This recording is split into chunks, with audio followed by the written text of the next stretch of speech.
Hey, everybody. Hello, everybody. Hello. Welcome, Hello.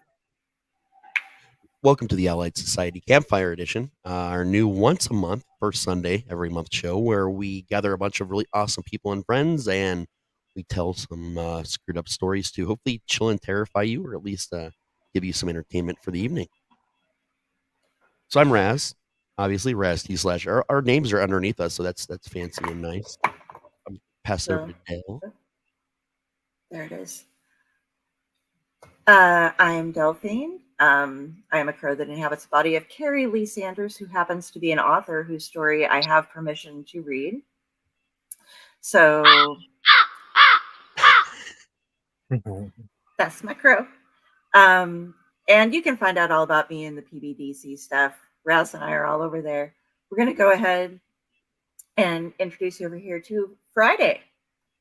Hi, I'm Friday. I'm also known as Ginny. I'm author and book enthusiast, and I am just here to see what happens. Oh yeah, that's a good reason. Of course, we got Patty down here below me. Hi, I'm Patti. I am owner of Fae Corps Publishing. I'm also an author, a poet, an artist, and I wear many, many hats. Although I seem to have forgotten one tonight. But hopefully, my story, which Serena Mossgraves wrote for me and told me to please read in her stead, will delight and entertain. Fantastic. We also have Prometheus, our guy right down here in the corner, the bottom right. Yeah, so I'm Prometheus. I'm probably the only one in this little campfire group that is not a writer. Writing is not my thing, but I do like stories. So I have a couple stories. I'm a haunt actor. I'm also a Scurry Face rep. So shout out Scurry Face. But I've also I do a little gaming too on Twitch. So Yeah, Prometheus fun Gaming. stuff. Show our merchandise over there. Get Yeah. some Oh, yeah. today The or shirts. stab. They're very comfy, by the way. The cool thing And fit about well. this show is it just so kind of happened that a lot of people on today are authors. Like that wasn't even intentional. It just That's funny. because storytelling does not mean you have to be a writer. Sometimes you just know a good story, man. Oh yeah, yeah. And See, with my hello. thing is nothing. I have nothing against writers, but I really hated English class. You know I'm going to school to become an English professor, right? Oh really? Oh, Yeah. I'm sorry. We say You we know, say hi to it's so Georgia, That's what that means. hi to Mariah. it's so funny. I have never met a writer who did not have trouble in English class. It's like it was set up to confuse the whole lot of us. Yeah. All my teachers were absolute shit, except for two that I ran into in college that were the ones that really helped me decide that this is what I wanted to do. So most people I know that don't read or aren't into like reading or writers in general, it's because they just really had bad teachers that never showed them what that was or explained it in a way that could be understood because it's difficult. I had You a know, really I lucky. Oh, sorry. I was going to say the same thing. I had a really good teacher. I just had a hard time with it because they decided to put me in special ed classes. So I was reading college level and being handed work for third grade in high school. Gotcha. Yeah, I got bumped up quite a bit. I actually there was one year and it was awesome when I graduated school in 93, by the way, folks. And they had just started putting in like semester length classes. And I took 7 English classes in 1 year. And it was awesome because there was like some fiction stuff, some writing stuff, some drama stuff. And it was just all over the spectrum. And it really helped because I got like we were reading Stephen King in high school, which was unheard of, back then. It was That was just me too. who would hand that to you? But it was very cool. And I grew up in Hooper, Nebraska, which had the smallest, while I was there, it had the smallest national public library in the United States. And I had a pass from my mother that allowed me to go ahead and read whatever I wanted. They didn't want to have me stuck on like, you can only read the like 2 shelves over there with the kids' books in them. So I got started early. I was like, yeah, I can read whatever I want. Horror. Oh, look at me. I'm reading The Exorcist at 8. I need a dictionary. What the, It's worth noting that a lot of people that read don't actually read traditionally. Like a lot of people that enjoy stories these days, they never pick up a book. They listen to podcasts, audiobooks, all kinds of things. So reading isn't even 50% of the way to experience a story, or just again hanging out by a fire with friends and talking about shit. I'm Well, gonna with add this in me, here real quick. Sorry, just throwing up the trigger warning just in case for people. Oh yeah, So because fuck, go you ahead. know. yeah. Well, with me, we moved around a lot when I was a kid. My grandmother saw I was having a serious hard time making friends because introverted little me, and we never stayed in one place long enough for me to learn how. So, first grade, she hands me a book and says, "Here's your friends." I took that to heart. By fourth grade, I was reading college level. And they didn't think to stop me from reading anything. So I was reading stuff like Timothy Zahn in fourth and fifth grade. I was reading, stuff like War and Peace in fourth and fifth grade. I was stuff that a lot of people don't end up reading. I was reading because it was like, ooh, a book. Oh yeah. I couldn't finish War and Peace in like post high school. I tried, and I was making lists like of everybody, and I'm like, there are 70 characters so far, and I have no idea what's going to happen to the end of the discussion that guy was having with that girl at the dance. Yeah. And I didn't understand how it was written. So finally, it's a very dry read. Yeah, that was one of the very few books that I ever gave up on. Like, I've sat through some horrible books and some terribly tedious ones. But, I got through that one, but the book I gave up on was Twilight. I couldn't get past the glowing vampires. That one just... My OCD is insane. If I start reading something, even if it turns out to be a not good series, I am compelled then to finish it. I've tortured myself several times, never as much as I did with Vampire Academy. I do not recommend the Vampire Academy. That's the thing about storytelling. We've all found it at different ages, different times, different ways, different mediums. I mean, when I was young, they were still doing radio shows. Some networks were like actual radio shows, like Shadow and Strange Suspenseful Tales and things like that. So I'm on the tail edge of that. But I also have like Coast to Coast with Art Bell and George Clooney, like with the paranormal discussions, and so there's all these different cool ways. And a lot of the shows Dylan and I did previously about the art of storytelling even takes it back to like, cave paintings and the first hearth where humans gathered around to tell each other a story about, the animal that lived nearby as a cautionary tale to, just watch your shit and not get eaten, basically. So it starts kind of, there's been a million ways. Spray paint which you can learn about on the normal Owlite podcast, where we teach you about the art and history of storytelling. Yeah, there's lots of cool things out there, guys. Well, a lot of the reason... Sorry. Oh, no, this is something that happens a lot. Oh, yeah, Just go with it. A lot of the reason I ended up becoming a writer at all was because my grandmother was a storyteller. She grew up in the age of radio.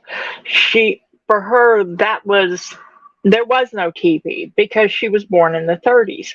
So for her, everything was bigger and better in a story. And I grew up on her stories, and some of her stories were absolutely crazy. I mean, absolutely. Yeah, I had to do a double take to make sure she wasn't fibbing to you. Right. But some of them were like, whoa, that really happened? And a lot of that kind of carried over into me. It was like, okay, That's what I want to be when I grow up. I want to be her. Yeah, my grandma was the whole reason I'm a storyteller as well. I tell you guys a Same. story. But I know that I've told that particular story in interviews with both Jenny and Patty, and on several different shows. So I've yeah, heard it my like grandma was 5 pretty awesome. times, but it's a good Yeah, story. yeah. Mhm. And I But yeah, man, threw in like Mariah there's a here. lot of cool information and inspirations out there. Go ahead. Mariah just wanted to say, worst 2 reads ever: The Great Gatsby and 50 Shades of Grey. I threw my Agreed. Kindle at page 50 of 50 Shades. Haven't tried to read either one of those yet, actually. So I feel like, oh my god, I should have read The Great Gatsby by now. But I I'll get accidentally to it. read a whole sentence Well, of 50 Shades of Grey once. And this sentence I- was really about her likening giving a blowjob to a mother hamster sticking its young in her mouth. That made me just not want to read the book ever. And I kind of wanted to burn my eyes out after reading it. But unfortunately, I needed to see. So. I actually enjoyed 50 don't do Shades, it. but I enjoyed it. I enjoyed it not because it was like supposed to be some sort of guide to BDSM or anything. I enjoyed it because I was in need of something to read, and I've read worse. Okay. That being said, it wasn't the best book. Okay. But I used to read Harlequin romances in the 80s. Right. So you were prepped It for really, it. yeah, it really was not the best read, but it wasn't the worst either. Okay, I guess Mariah was talking about The Great Gatsby. Is a book of Oh fucking God, I hated that pretentiousness. book. The guy was trying I too hated that hard to book. be a writer. I'm more of a Tale of Okay. Two Cities guy. I just got done. There's something with James, not our James, but James Joyce and Henry James, both. Oh yeah. Okay, I get it. They're Gothic authors, and I write in the Gothic style frequently. So Friday and Prometheus are just like hanging out. But Oh, we're about to get to him. Don't worry. But I write that way sometimes, and I think I at least like some of the sentences I put in like advance the plot. But Henry James could write every single one of his stories except maybe The Turn of the Screw. That one might take like 2 pages and be done. But instead it's like, oh, I must just I hate the whole thing back with Jane Austen too about let me talk to you about bonnets and the income that a man has. It's like, I don't care. Just say he's rich and you like shopping. You don't have to tell us about all of it. We really don't give a shit. Especially about the bonnet that you didn't buy. Like, why do we want to know that? So agreed. Yeah. I like I said, I go on sometimes when I get into my Gothic writing mode, but my sentences actually advance things. They don't. I'm like compact goth, which is still huge because I don't shut up. But no, one of my favorite, more modern versions of storytelling. I guess it's not that modern. It's been around for a long time, but like even more so now is probably gaming. Prometheus, gaming. Let's talk about that for a minute, seriously, because I think a lot of people get their storylines and their stories only from gaming these days. Yeah. I mean, yeah, it's true. There's a lot of games out there, especially the role play games. Oh yeah, like yes. I mean, it's literally a story. You're playing out a story, is what you are doing, and I mean, I've found some of the coolest stories that maybe have been written similar, but just by playing video games, playing those role play games. So it's another way to like you can read a story, you can listen to a story, but you're interacting with a story, so like you feel more invested in it because if you kill your character, fuck. Or there's some games that like I remember the Fable series. It's a favorite series of mine. If you make a decision, that could fuck your whole game. Like one decision changes your whole story and game. Mm-hmm. And that shit is modern day choose your own adventure, and I love it. I just don't have to flip to the same opening page 2,000 times, which is fantastic. Yeah. I played a game here, like, I don't want to say recently, but back when I first started streaming again, I took a break there for a while. But when I first started streaming on Twitch again, I was playing a game called Until Dawn. Oh, I love it. Oh, God. Yeah. And so it's basically, for those people that don't know about it, it's a horror game. It's a story, but your choices decide the outcome of the story. So it's similar what you're talking about there. Oh yeah, so many different endings. That game revolutionized, I think, storytelling in games. Period. Mm-hmm. And then they put out the Dark Pictures anthology, which is I own all of them except for the one they just recently put out. Same company did them, but then they made the Quarry, which I guess is the spiritual successor to Until Dawn. And I just got the Quarry because it's free right now for PS Plus premium stuff, and I'm about to play through that because I think I've done Until Dawn like 3 times, and I've intentionally gotten a different ending like every time I've played. Yeah. But yeah, that's I a mean, beautiful example. It's gonna hop in here with Mariah real quick. She had in Gatsby, Fitzgerald actually spent 4 pages describing a fucking staircase. With 6 The only syllable character- words every other word. I had to have a dictionary, and I have an extensive vocabulary. Ask Raz. So he is a very loquacious sesquipedalian. Yes. And The only character worth a damn in Gatsby died. By the way, that means speak fluently and know many words. Yeah. all of that was autodidactically absorbed, by the way. With like our house, Five Nights at Freddy's has been a game changer for my kids. With it, they have learned how to research and learn things.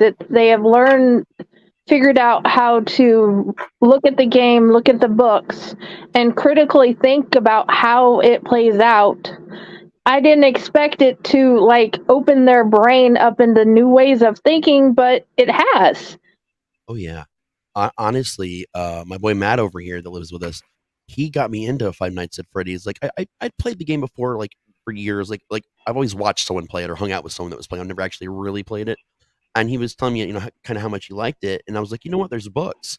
So I sat down in like a matter of a couple days, read the books and like 5 different short story compilation books. And I was like, holy fuck, this whole story is about child murder. And there's dead kids in a lot of those suits. And I was like, Yeah. I don't think I ever understood what the actual story of this game was.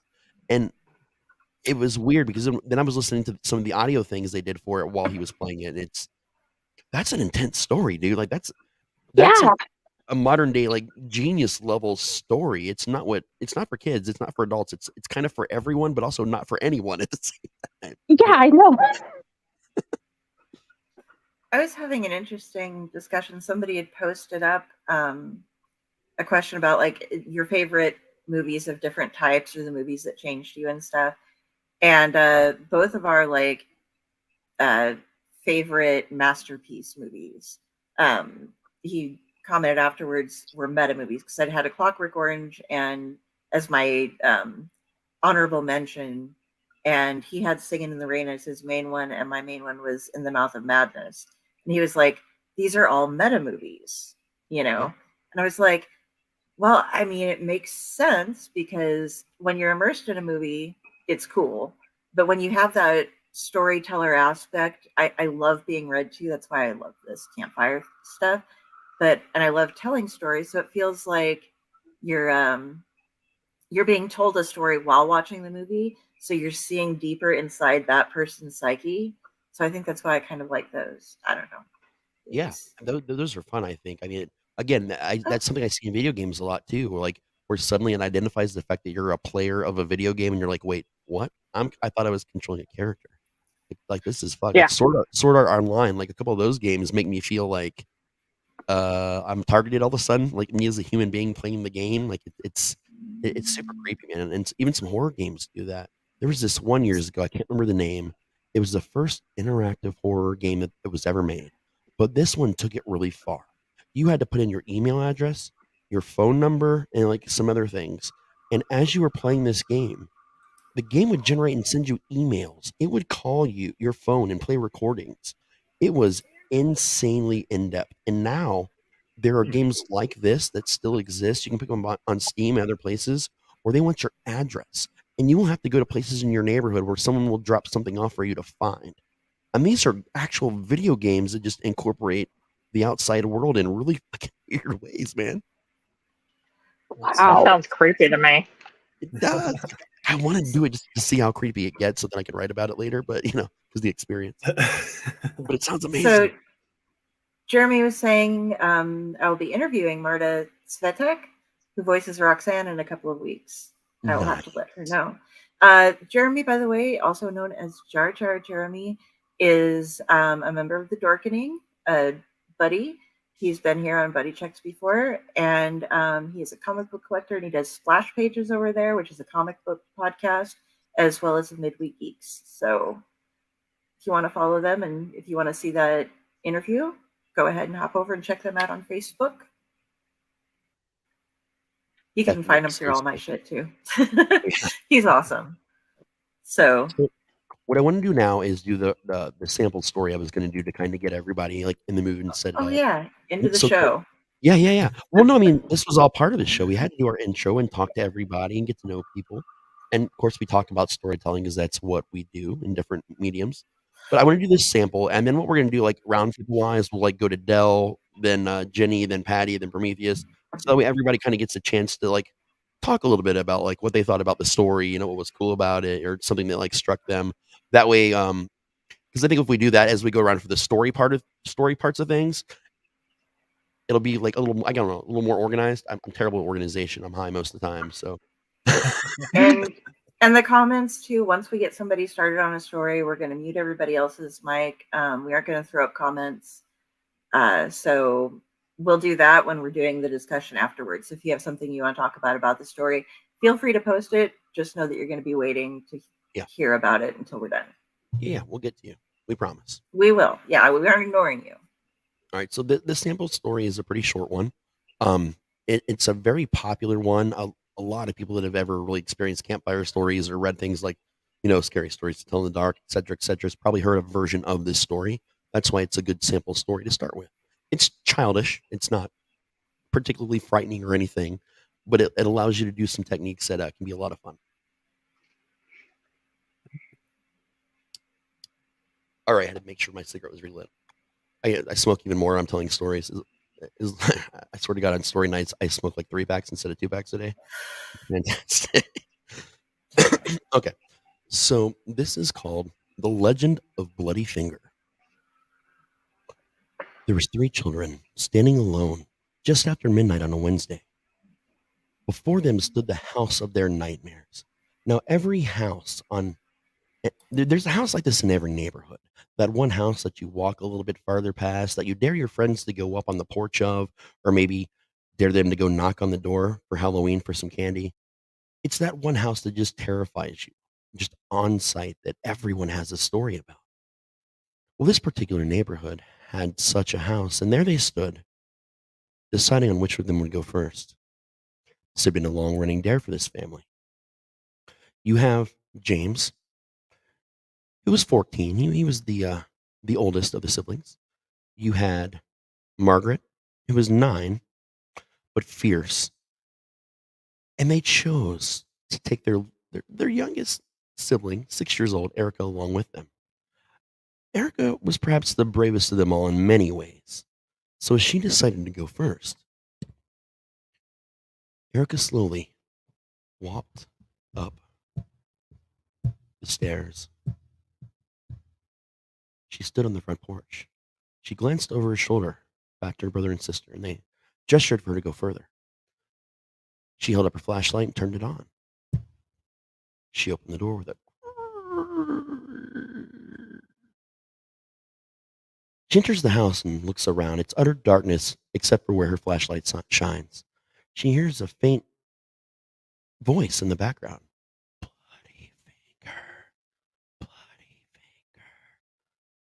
She's not entirely sure what's happening, so she decides to go further down the hall. Now, this is an old house. It creaks continuously. Wooden floors, disrepair. She hears it again. Bloody finger. A little louder now. Bloody finger. She starts walking a little slower. Her heart is moving a little faster. Bloody finger. She runs out of the house. She can't stand it. She just can't handle the sounds anymore. She throws the flashlight to Margaret and runs home. Margaret's startled. She looks around, trying to figure out what's going on. Eric is obviously at least running home, so she's probably safe. But it's the 90s, so no kid is ever truly safe, and no one cares. So Margaret gets her shit together. She eyes the house. Okay, I can do this. She goes to the front porch and walks up the stairs. She opens the door.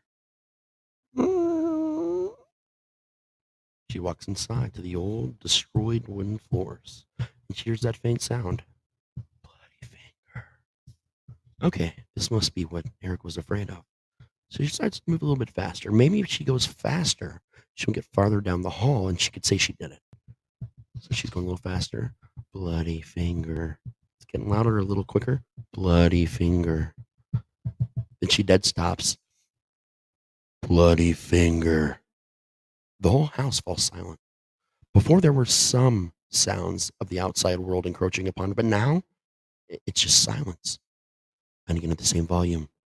Bloody finger. She leaves. She starts running. Her heart is going insane. She feels like she's going to have a heart attack. She doesn't even know what a heart attack is, but she's pretty sure she's probably having one. She gets outside. She throws the flashlight at her brother James and runs home. She's done. James has two options. He can just lie and say he did it. That's what big brothers do. Or he can challenge himself. He thinks about it for probably longer than he should have. Not doing it all sounds like a fantastic idea, but what if they asked him some detail that he could have only figured out from going into the house? Then they would know that he'd lied about it. So he sighs and he eyes that house, a house of his nightmares. Grips the flashlight a little stronger and he walks up to the front porch, up the stairs, opens the door with a and he starts walking inside. Not going too slow, not too fast, just a chill pace. He knows something is going to happen, obviously. His sisters couldn't handle it, but you know what? He's 13. He can do this. Bloody finger. Okay. There's the voice. Not too bad. Bloody finger. Oh, that voice is getting louder and a little closer. Bloody finger. He's almost to the point that Margaret was at before she freaked out. Bloody finger. All right, now he's nervous, but he's not stopping. His heart is beating a little fast, but he's holding it together. He gets down to the end of this hall, and he stops, and he looks around. There's 4 doors.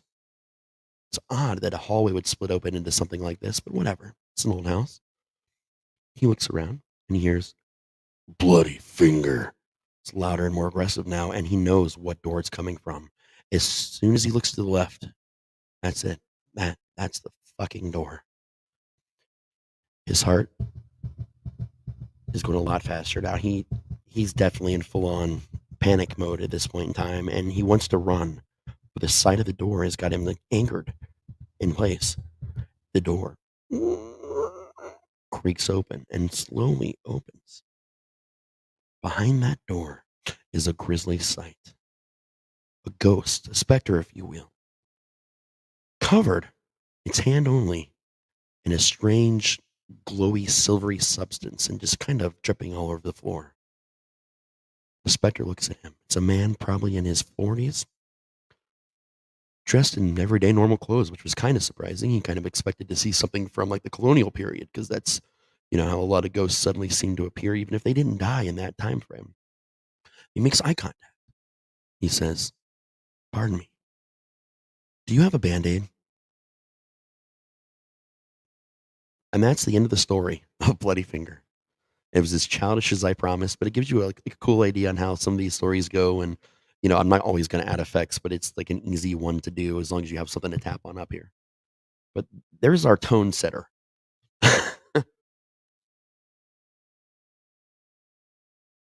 You can unmute now. Thank you. Sorry about that. No, hello, Angie. Sorry. And hello, Rich. Speaking of effects, this man does a lot of fun stuff. I was going to reach out to you actually for some help with some effects stuff that I was working on. So yeah, this was our example story of how to get into storytelling if you don't have all the fancy schmancy equipment that Mhm. everybody else has these days. Everybody else but me. So all you So got we can do our round table now, or we'll start with you and go around. Is everybody unmuted? I don't know if everybody's Yeah. unmuted or not. Okay, cool. Oh, I think Jenny's. There we go. Yeah, she's muted too. Okay, cool. So we'll start with Okay. Dell, and we'll kind of just go. Gonna hop into comments real quick. I love Oh, yeah. stories that take me back to scare stories. To tell in the dark how I got started writing my stories. Yeah. People who've watched some of my shows know that the way my grandma did things when she was telling us stuff was there were visual effects that she would do. Like she would read us the poem Little Orphan Danny. It's the one with, and the goblins will get you if you don't watch out. And she would shoot her false teeth out at me, or all of us, and just scare the shit out of us as little kids. So that made me very into like visual style storytelling and stuff. I try to do voices. I try to do everything. I'm not that good at them, but I do love being a storyteller. And the way he was able to rack up the effects there with just tapping on the mic and stuff was great. I don't know if my mic does that. I got new equipment. I don't know what all it does. Anyway, this way on Friday. I love that it was a story you could easily follow and you could picture it in your head. That I appreciated. Easily. I agree with Jen. You could picture it. That's one of the things that I always loved about Grandma's stories is you could close your eyes and be wherever it was the story took place. And that's what this was. You were there. The location was there. It didn't matter if you had done the effects or not. The location was clear. And that, for me, made the story real. Although I got to admit, I laughed about the '90s joke. That was great. All right, Prometheus. So I think it was a great, as everybody else is saying, it was a great visual. You didn't have to really put a whole lot of description into the location of where you were setting us. Just the way you depicted the story set us in that location. It was more, and I'm one of the kind of people that, I visualize things. When people are telling me something, I visualize it. And so the way you set it up, all of us, as we heard the story go on, we probably weren't thinking of the same visual, but we had the idea in our head of what you were trying to pitch to us. So it was great. I like it. That's one of my favorite things about telling stories. I've told this sample story dozens of times, and everyone had some other little joke. If it wasn't the '90s joke, it was something else. And everyone, I would give like a slightly different detail about the house. What I found is, as long as you provide one or two little details, like the wood floors, the state of the house, like it being that one house in the neighborhood that most people, have some experience with, that's all you need. Because, like you said, it lets other people paint their version of what the house looks like, and it's really cool to just think about like how everyone would envision it. And when in reality, this is a real house. The house that I base my version of is the house that I grew up in, which is where most of my stories I tell take place. So it's just a weird, stupid little thing that I did for fun. But every version I've heard professionally of the story is also very different than the way I tell it. Yeah. But it's all about that fucking Band-Aid at the end, man. It's all about the build up and then the punchline right there at the end. You get them and you're like, oh man, I've scared adults with this who like heard half the story and was like, I'm out. And then their friends told them the end and they're like, it was about a Band-Aid. No, I feel less than a person. As always, Raz plus voice descriptors equals creep factor and imagination racing. Yes. Cool. We've been doing a campfire before this over on a Discord server called Right. If you're a writer and would like to join a Discord server about it, contact either Raz or I on Facebook. and we'll get you hooked up. But we'd get together once a month and have everybody, but we didn't have the visual. We just had an audio get together, and we've been trying to do it for quite some time, and it started getting messed up on who'd be able to show up or not. So now it's here and it's live. And it's awesome. We get to have fun guests with us. I believe I used to attend on occasion when I could manage it. Yep. Back in our old days. That's how I met. Yeah, it's how I met both Delphine and Raz. So. But the most important thing is there's no wrong way to tell a story. You're gonna hear me tell stories in like so many different ways from here for however long we do this. Most of them I don't even do sound effects for. That's just a fun little one that I like to because I can, and I'm really high and it's a lot of fun to do. So, but our next story is going to be Patti's story. Raz, get a hold of Constance so that you can get her on right. Gotcha. All right. And Patti. This one I've told at the campfire before, but I feel like this is a new day, so let's try it again. Harvey. Harvey is nearly home. The walls echo this nightly. I'm not sure exactly who Harvey is, nor why I should care. But for the last week, that has been like clockwork echoing through the house that I just bought. I should have questioned why the house was so cheap. I paid for what I thought felt like a steal. Could Harvey have owned it before? Always at midnight, just as I start to believe it's all in my head. I'm not usually the sort taken to over-imaginative blights. Still, I have recorded it. The recordings never seem as creepy as the sounds in person. It is nothing on the recording but static. It is so loud in person. Harvey is nearly home. It creeped me out, I tell you. Who was Harvey? And why should I care? But it matters. Others have heard it. Harvey is nearly home. Harvey will be here soon. So much more because others have heard it. I invited a friend. Midnight a couple of days ago, my friend heard about Harvey and was gone the next morning, nowhere to be found. They refused to answer their phone for me. I've been calling non-stop, hoping they will answer. Harvey is nearly home. Harvey will be here soon. I find I'm too afraid to tell anyone else. So, if tomorrow I am gone, Harvey came home.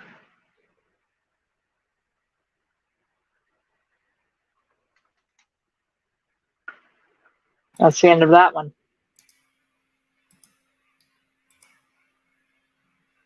I love that story because I had heard it before, but like you told it differently this time. Actually, I'm not sure if you did that on purpose or if you noticed, but you told it very differently this time, like a whole different voice almost. It just was the way I needed to read it this time. I don't know. That's a great story. My favorite part is when you say at the very end, "If I'm not here, Harvey came home."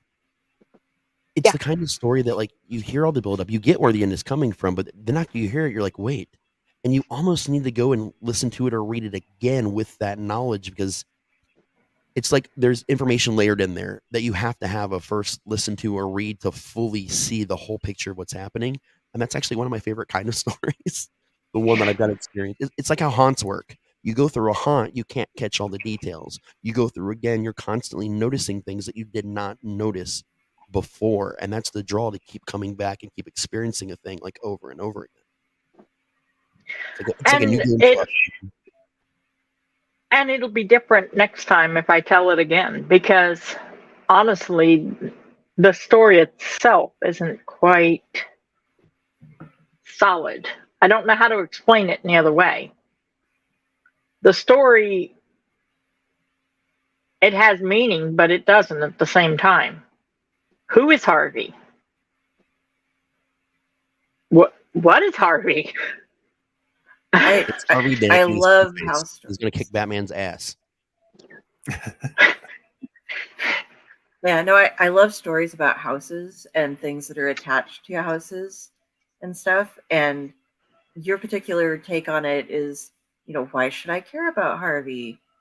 I'm kind of freaked out about Harvey, but I don't know what to do about Harvey. Well, the basic gist of this story comes from the fact that I live in a haunted house. Honestly, there's something in my house. Other people have seen it. Other people have heard it. There's a smell that if you catch it at the right time, people have complained about, and it's nothing that should be there. It's a chemical smell that should not be there in my stairway. There's other things that, they should not exist in this house, but they do. And this is a haunted house, and there's nothing that I can do about it. And that's where Harvey came from. But at the same time, there's something entirely. Harvey is all those campfire stories back when I was a kid, were jump scares. They were always something's coming to get you. Well, that's what this is. Something's coming to get you. I have to say it reminds me of the story that I heard when I was a kid, that I am the window viper. I will be there in 7 days. 7 days. A little bit, but yours is serious. So. What did you think about it, Jenny? I liked it. It's one of those, I love the style. I can't quite put my finger on the first time I heard a story in that style, and I was trying to. And I love that the ending is so open. You never know what actually happens or when he arrives. It's awesome, man. What do you think, Prometheus? I think it's another similar to the way your story went, Raz. It's like it paints a visual in your head, and it leaves that open-ended ending to your imagination just deciding what you want it to happen at that point. And that's what I've grasped over the years. Like I said before, I'm not huge into like the whole writing and stuff, but I love stories. I love reading stories and hearing stories. That's just how I am. And I love stories that like I said, I can visualize, but I can visualize it in my own way. And that's what I did with that story as well. It's one of those things that I can paint my own picture of how it's going to end. And even though there is no ending really. Right. That's awesome. Anybody at home listening have anything you may want to say in general? I mean, we don't expect a lot of listeners the first episode because, we've only started really advertising this like the last week or so, I think. And we got to build up some steam. So a lot of people will be catching this on YouTube, probably the replay. Yeah, there was a couple of miscommunications as far as who can post things up and where, and things got put in places that I didn't know where to look for things, and so it was a little late in the advertising. Yeah, but now we have it all. I spent last night fixing up StreamYard so that we have all of our stuff. Going back, this is a referral to the right thing. Mariah was thinking about sharing stuff again, but lost the drive because she felt like the stuff was subpar. Don't do that. She's in right. I dragged her into it, not all that. Yeah. Sure, yeah. Bring it up. Work with it. That's what everybody's there for. to let you know when things are going right, if you have questions about how to change something, or if it's a good idea or not, or how to make it a better idea. That's what She's actually a fantastic in any writer. kind She's of got some writing. great stuff out there. I'm even in one of her stories. Like Me as a Human Being is in one of her stories that you should definitely get on her and check out her shit. She also wants you to read the Golden Arm story at some point. I'm not entirely sure what story you're referring to, but if you let me know in messages, I might remember. I tell a lot of I talk a lot of shit.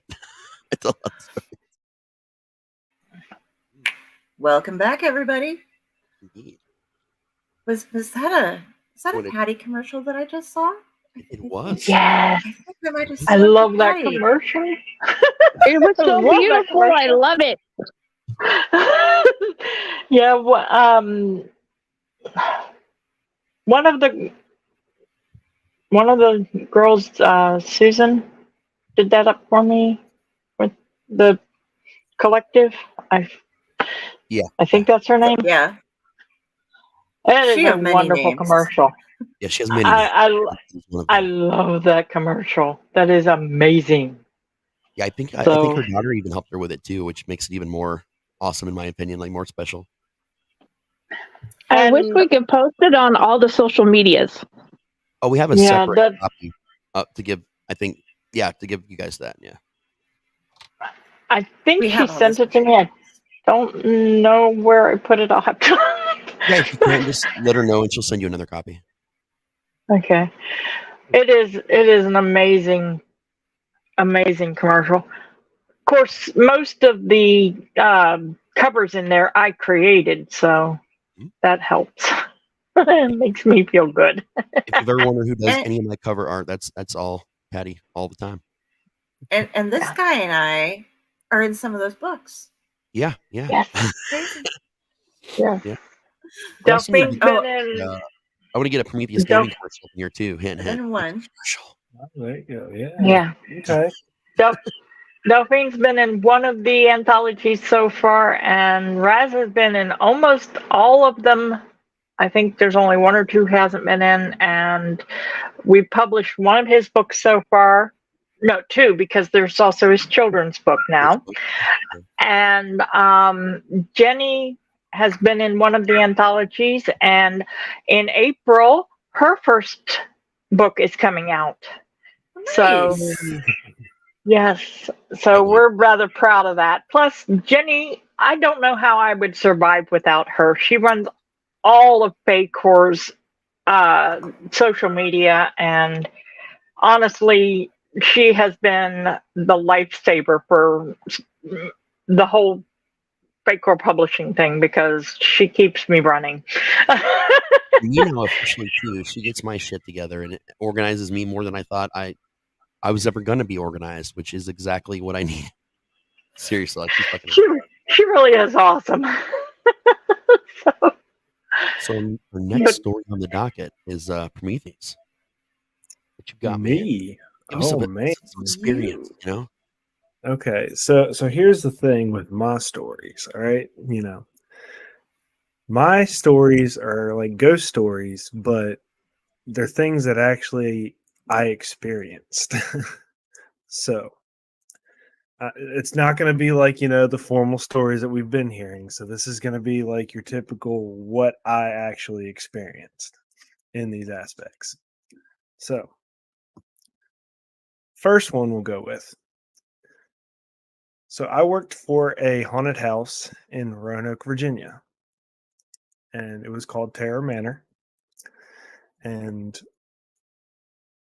the building we are in it's like an old warehouse building. Okay. So it used to be an old factory, and there's a lot of story, a lot of history behind it that I don't really know per se what happened there, but some things have definitely happened in that building. They say the building's haunted. I didn't really believe it.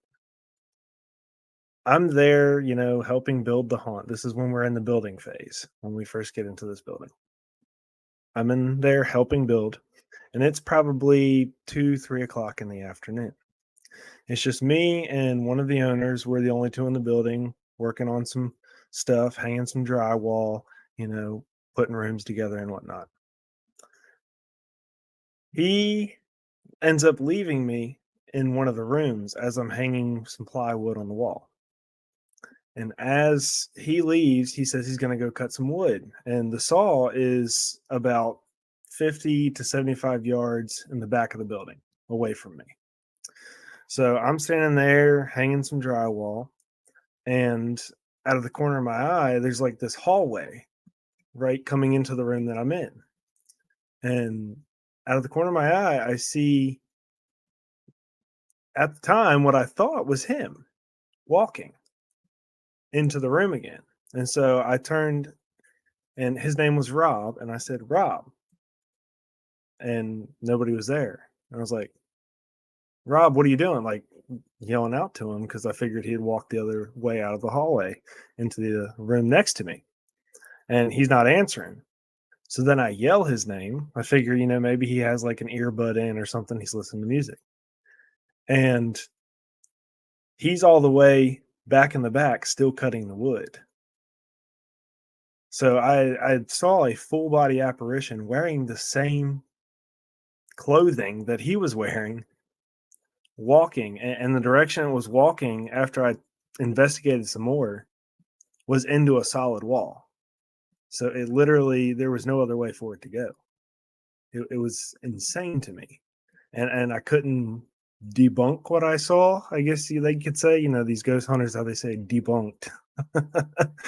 But there was no way I could actually debunk what was happening in that moment. So the conclusion I can come up with is I saw an actual apparition walk into another room. But so that was just one scenario that I've had at that haunted house. The other ones, there were rumors going around that some of our staff would hear like a small child giggling within the building. And I didn't believe that one. I'm a big skeptic a lot of times.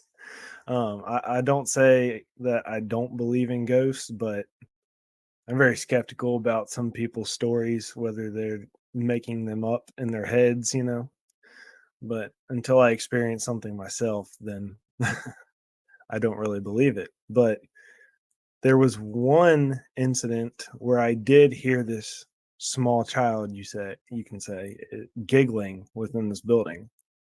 And when I say like bone chilling, like all the hairs on my body were standing up. It was one of those incidents where I was by myself in this building. By myself, and that's one of the creepiest factors of this scenario. And so we had what we called the house lights. And if you've worked in a haunted house, a lot of haunt actors know what house lights are. It's when you have just certain lights in certain rooms come on, so the actors can see what's going on. I had just the house lights on because I was going through my checklist, making sure everything was done that day was done. And I keep hearing squeaking noises coming from the back, what we call the shop, where we keep all of the props, the extra props, the tools and stuff. And so I'm trying to like figure out what it is. And I'm keep walking back. I'm brushing it off. And as I get closer and closer to the back, it starts getting louder. And then I start hearing footsteps. It's like footsteps literally walking around back there. So I holler out thinking, maybe somebody else showed up and was doing something. Nobody's there. Nobody's answering me.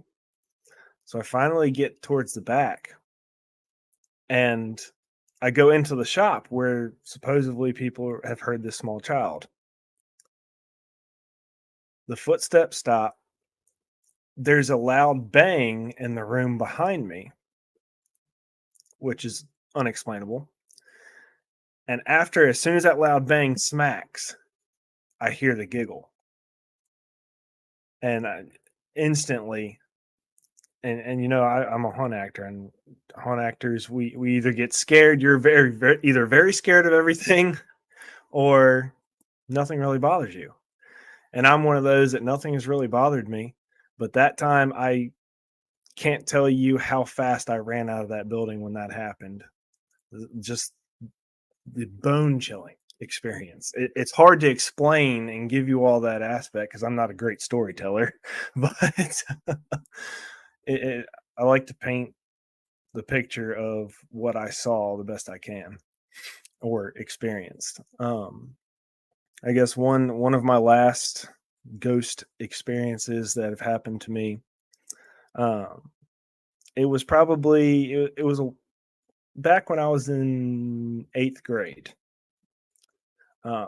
My grandfather had just passed away a few months prior, and he was like one of my best friends and all that stuff. And so I lived in the basement of my parents' house. I had my own room in the basement, and I had this futon in my room because it used to be an old living room, and so I turned it into my bedroom. I had this futon in my room, and I went in there after school one day and was taking a nap. Well, I also had this fold-up chair, and it was like one of these wooden fold-up chairs that you had to literally pick this thing up and use some force to move it around. It was pretty hefty. And I was laying there taking a nap one day after school, and nobody was home at the time. My parents, my dad was at work and my mom had to run to the store. So she left me there. She said, "I'll be right back." And I'm laying there on my futon taking a nap, and I hear somebody walking upstairs. Nobody's supposed to be home at this point. I hear somebody walking upstairs. So I go out and yell. I say, "Mom, Dad, is that you?" Nobody's answering. So I'm like, okay, whatever. So I go back into my room, lay back down on the futon. And out of the corner of my eye, I see my chair moving, my big wooden chair that, takes a lot of force to move. And it's sitting there just rocking. And I'm like, what's happening? And then next thing I know, boom, folds and falls to the ground. And the only thing I can say is I feel like it was my granddad trying to tell me something, because what had happened a few days later was that pretty much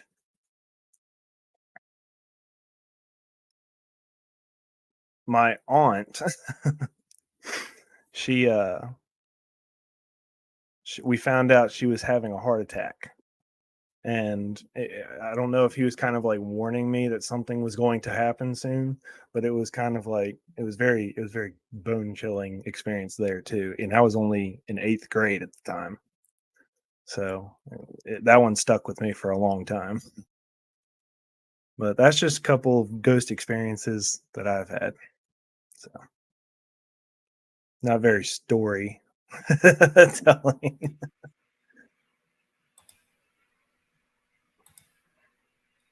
I think they're very good. I think you sell the story short because I can see the chair moving. I can see how scary that would be, especially for a young man and one who had not experienced such things. It would be incredibly scary.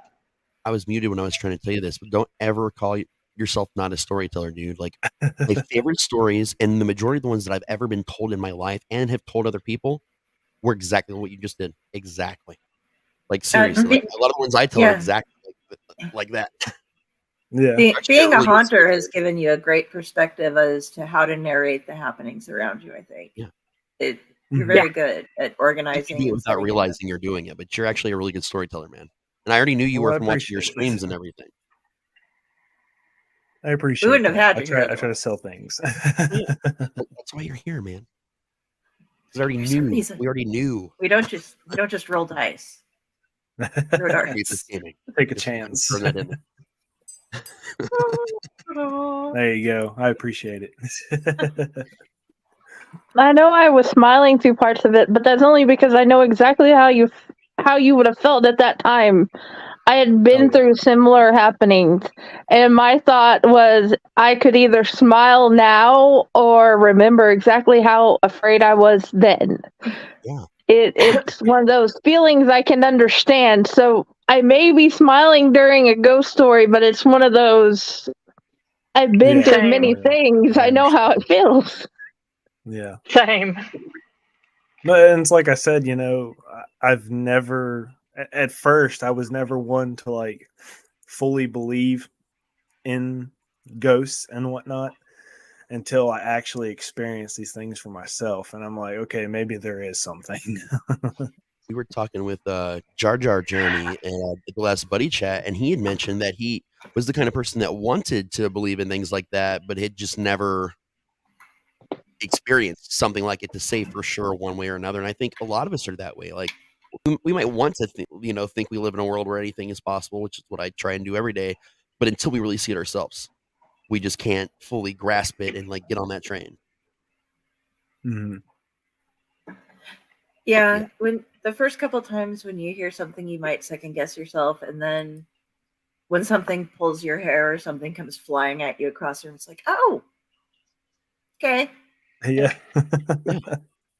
Oh yeah. that happened.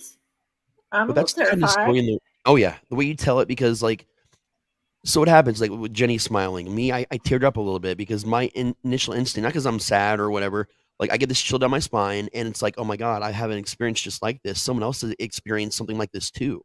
So then it Yeah. invests me more in the Yeah. story. I'm getting this weird adrenaline going, oh my God, oh my God, oh my God. Like, I got to tell mine. This is the conversation. This is somebody that gets it and understands. I'm connecting. Yeah. It's Yeah. one of those feelings, man. And I think my favorite part of storytelling is that moment where the person you're telling the story to is just connecting with you. Mm-hmm. Oh yeah. Absolutely. That was my thoughts too, is, oh my God, I know stories like this. I feel this. I've been here. And you kind of want to tell the stories and you realize, oh, other people have stories like, oh, wow, you're not Oh, yeah. alone. And that you're not alone feeling goes a long way. Oh yeah. Oh yeah. Oh, yeah.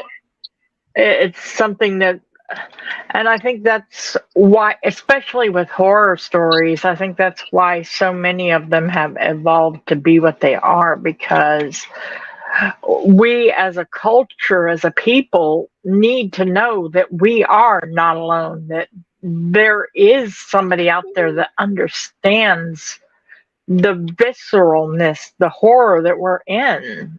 Yeah. Oh my God, Yeah. we suffered this, and so have others. It's that thing I say in every single interview with everyone on the whole planet. I love horror because it is the oldest genre and the most important one to who we are as a person at any given moment.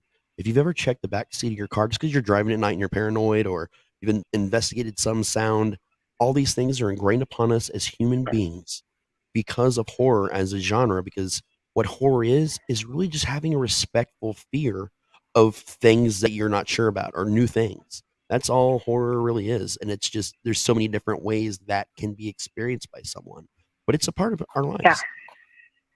This is going to be something I can that I can show Jazz later and show, here are many adults like you that have had scary experiences, because the lady in the mirror in the bathroom was not his best day ever. Right. The mirror stories. Oh, Raz and I are like bobblehead. I keep seeing us and we're like, yeah, at the same time. Sorry. I see us down below and above, and it's hell yeah. it's a StreamYard thing.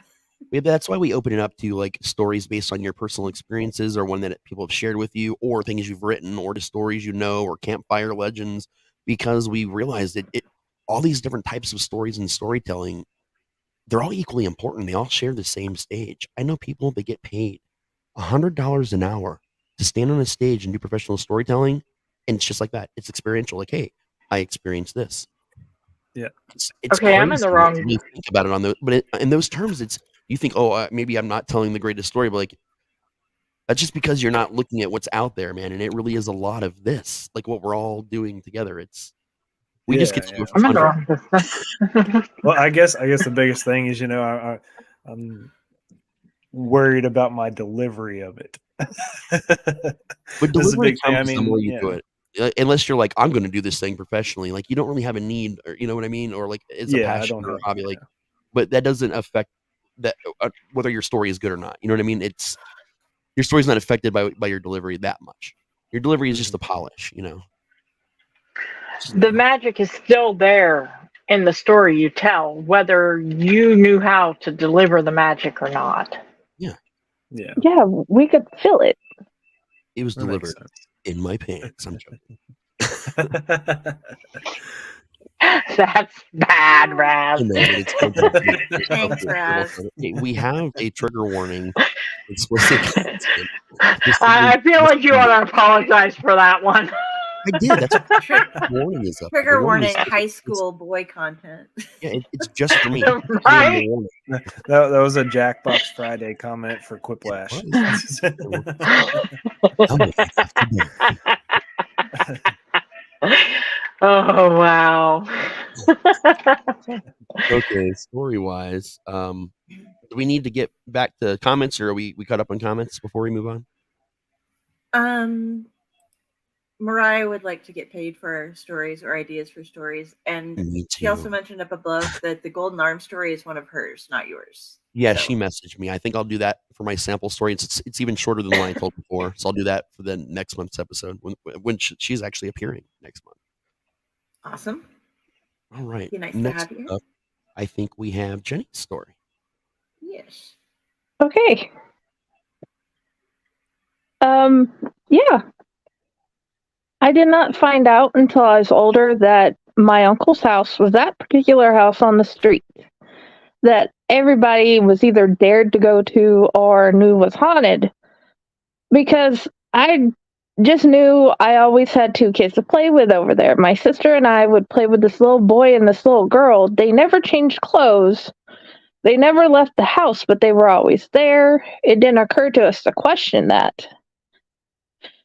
And this one night, at this big, beautiful mansion-like house that was made the Civil War times, that seemed like it would never leave, so to speak.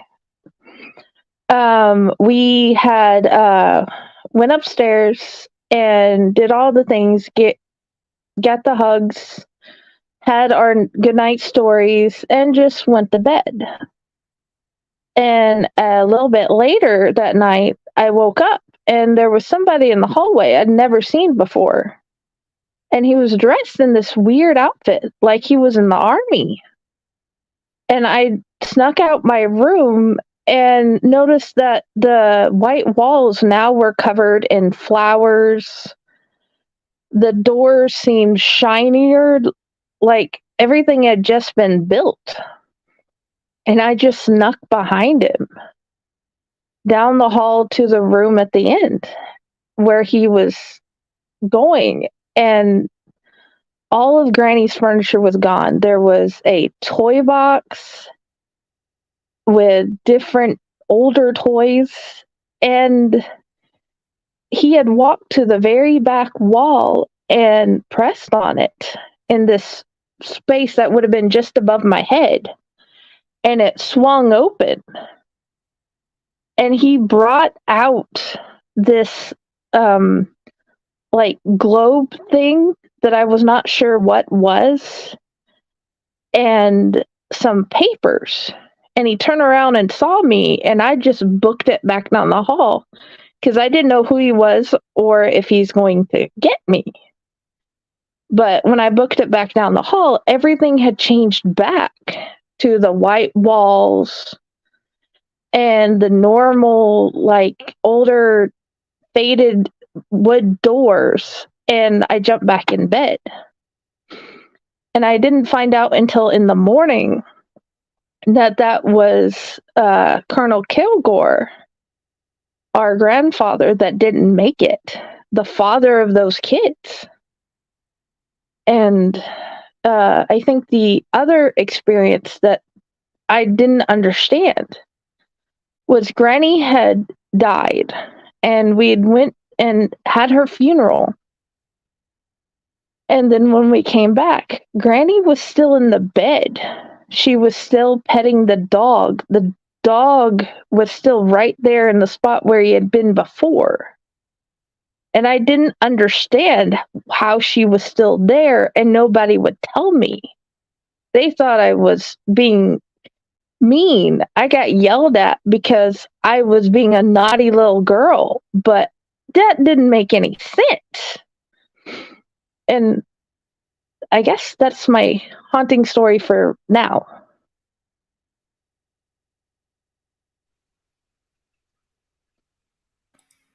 That's another one of those personal experience stories, man. Again, which it's so important to storytelling just in general, and that feeling again that we have something that we can connect to, something like that. Again, whether it's happened to us, like a lot of us, things like that have happened personally too, or whether you're someone who again wants to maybe believe that these things are real, but haven't quite gotten something yourself. It's more terrifying than it sounds in the story. We promise you. Like the feeling cannot really describe what we're Just saying. feel it in my chest. That fear of not understanding.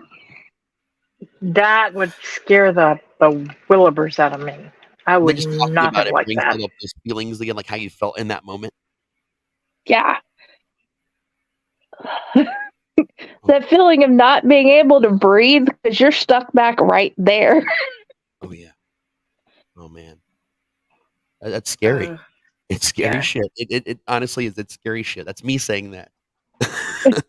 And like Prometheus, nothing bothers me at all. Like at the haunt, people try so hard to scare me at the haunt. Like just, being one of the managers walking through helping people, plus scaring in there myself. Like someone's always trying to jump around a corner. The farthest anyone has ever gotten was someone came around the corner to get me and was way too close and bumped right into my chest when I didn't expect it. And I was like, "Oh shit, you got me, man!" And I just that was my biggest reaction I think I've ever had at a haunt in general, even as a guest. Like, but if you get me, I'll give you props, but it's more like you're startling me, but we'll count that as a scare. It's in the scare category, Yeah. so I'll give it to you. It's the gift we give to make them feel better. Oh yeah.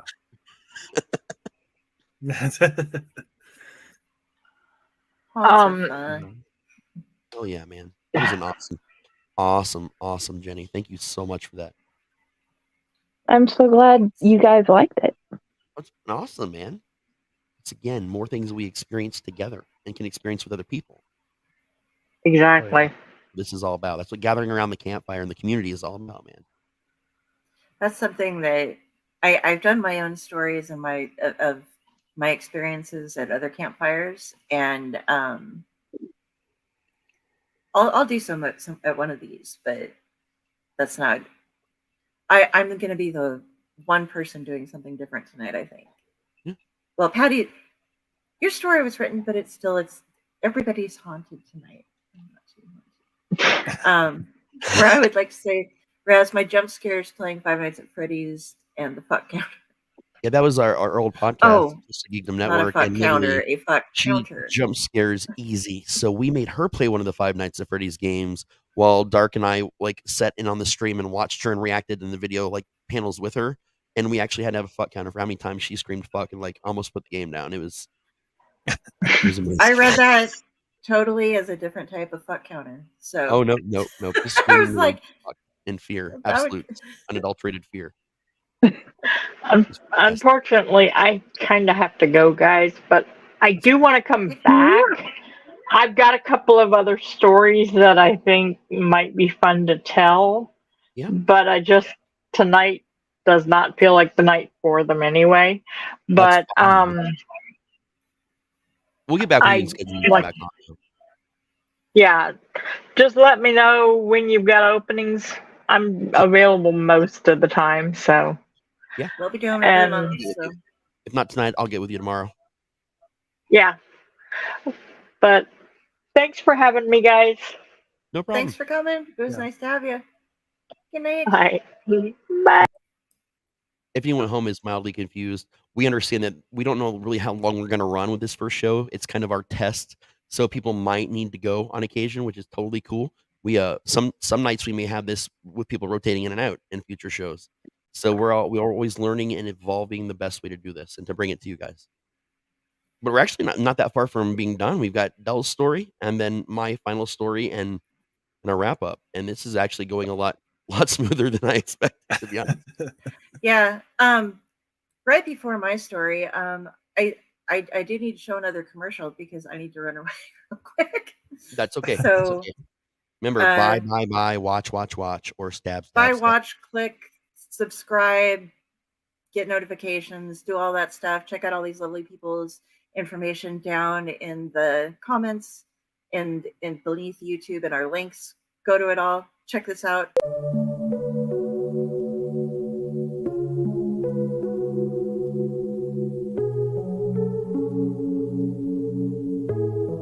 The book you are about to read details the tragedy that befell the small town of Riverside, Ohio in 1985. For its residents, an idyllic fall evening at the annual Founders Day Festival became a nightmare. After the accidental death of a local woman, Riker Jenkins was forced to enter a world of death and all-consuming madness. What followed led to the discovery of perhaps the most bizarre series of events in Ohio history. Despite the ongoing investigation of the 30-year murder spree that followed, the police remain baffled. While eyewitness accounts claim to have seen a suspicious mind looking near the scenes of various murders, no suspect was ever apprehended.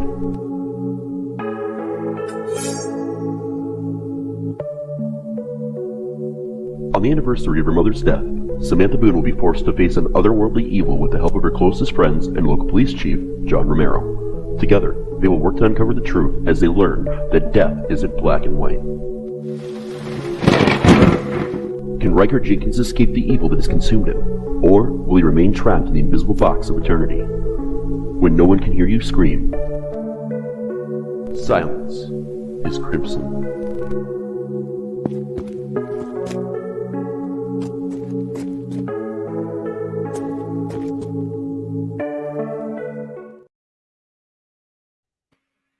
Welcome back.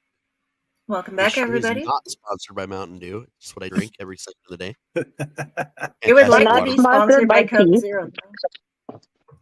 Mountain Dew. It's got orange juice in it. That's my tagline. Coke Zero. It's true.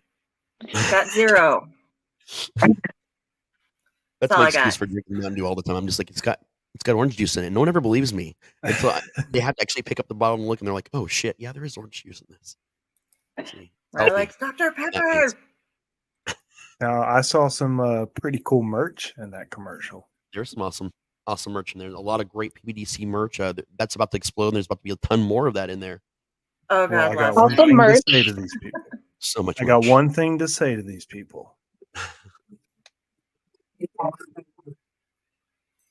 Oh, we lost you. You're doing your soundboard. We lost you, man. You lost me? Yeah. I could Yeah. hear you. And, like your Goodness. effect's not coming across. All right, hold on. We're gonna make this happen.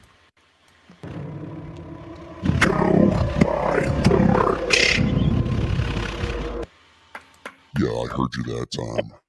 Oh Okay, God. And don't forget to buy the book. Yes, my books. Buy books. Everybody buy books. People I ask see. me I about need. that book trailer all the time. That is actually clips from the original My Movie before it got turned into Sounds Crimson and rewritten and re-put out. But yeah, that was all scenes from that old movie and some scenes we didn't use for anything but an old trailer that I cobbled together to make that because I can. And the whole voiceover and text was all designed to mimic the opening of Texas Chainsaw Massacre. Because I noticed. I do weird shit like that. And it was fun. Have you put it on the other places? That thing has been put everywhere, as far as I know. Like when I made it, and ever so often, it's just gone up, kind of. Randomly? Yeah, randomly. Where I could not tell. Everywhere I usually am, it's gone up multiple times. Yes, Mariah. We do that. And I'm not even We're choosing the so commercials. sneaky about it. Hey, yeah. I'm in control of nothing. It was my turn. Yeah. Oh, and my turn. So, Yes. everybody else has been telling really awesome self-life experiences and the haunted things and the scary things that have happened to them or things related to that. Right, go ahead. Insert yourself. Shamelessly. We'll promote you. We will. Check out Mariah Lynn and her wonderful Fantastic series as well as some zombies. She has a lot going on here, so just type it in MariahLynde. Look up her on Facebook and wherever toys are sold. Now with Kung Fu Action Grip. There you go. Type it out. I'll read it in a baby voice. Yeah, I need voices here tonight, so I'm going to do my best to do my voices, and I am not going to be able to watch the stream as I'm reading. So, one more. So if something bad is happening, like text me, Raz, or something. I got you. All right. So my story tonight is something that I wrote for a collaborative thing we were doing where we had an open world of this arcade and we all got to write stories about it. Mine is called The Nightmare House VR, and away we go. I found it stuck in the door to my apartment. Need an escape from life? The Corpus Arcade may be just what you're looking for. A picture of a dark room backlit with the color washes of video games, giving silhouettes of the players filled the backgrounds of the flyer. At the bottom was a small map that gave directions to the arcade.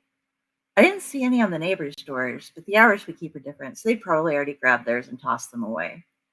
I was heading for the trash when I decided that I might give it a shot. I was a Mortal Kombat queen back in the day, and I hadn't been to a real arcade in over a decade. Worst case scenario would be that it sucked and I left. When I got settled in on the sofa, I gave the flyer a look again. The backside advertised a specific game they had. The Nightmare House was a new, highly immersive VR trek through a virtual haunted house. It asked for appointments to be set up and for players to be prepared to wear special garments provided in the arcade to allow for all of the VR attachments to be properly applied to the body for the most real playing experience possible. It included a $10 off coupon of the $20 fee. Now, I love my Mortal Kombat, but this is really intriguing. I don't have any experiences with VR. I can't afford the gadgets, so I decided that I would go ahead and give this a try. If I had to pay the $20, no way in hell. But I was willing to put up $10 for something like this. I called the number listed and made arrangements to go in that Saturday at 3 p.m. The person on the phone warned me not to have too much to drink before coming in, as the game takes a while and doesn't allow for pauses. And who knows? Might just scare the piss out of you. They chuckled at me before confirming the time and date. This sounded awesome. If it really was that long of a game, I'd be getting my money's worth. I just hoped it proved as cool as they made it sound. Like I said, I have no experience with VR, and I really hoped I wasn't just going to be stuck watching a version of a funhouse ride in a cartoon graphics for half an hour. The rest of the week passed, and on Saturday, I made sure to have just a small breakfast and a single cup of coffee so that I wouldn't embarrass myself with any uncontrollable bodily functions at the arcade. I took the flyer with me for directions and the coupon, and eventually found myself in a neighborhood I'd never been in previously. It seemed to be a couple blocks of a business district, but most of the businesses were either closed down with the windows boarded up or really odd.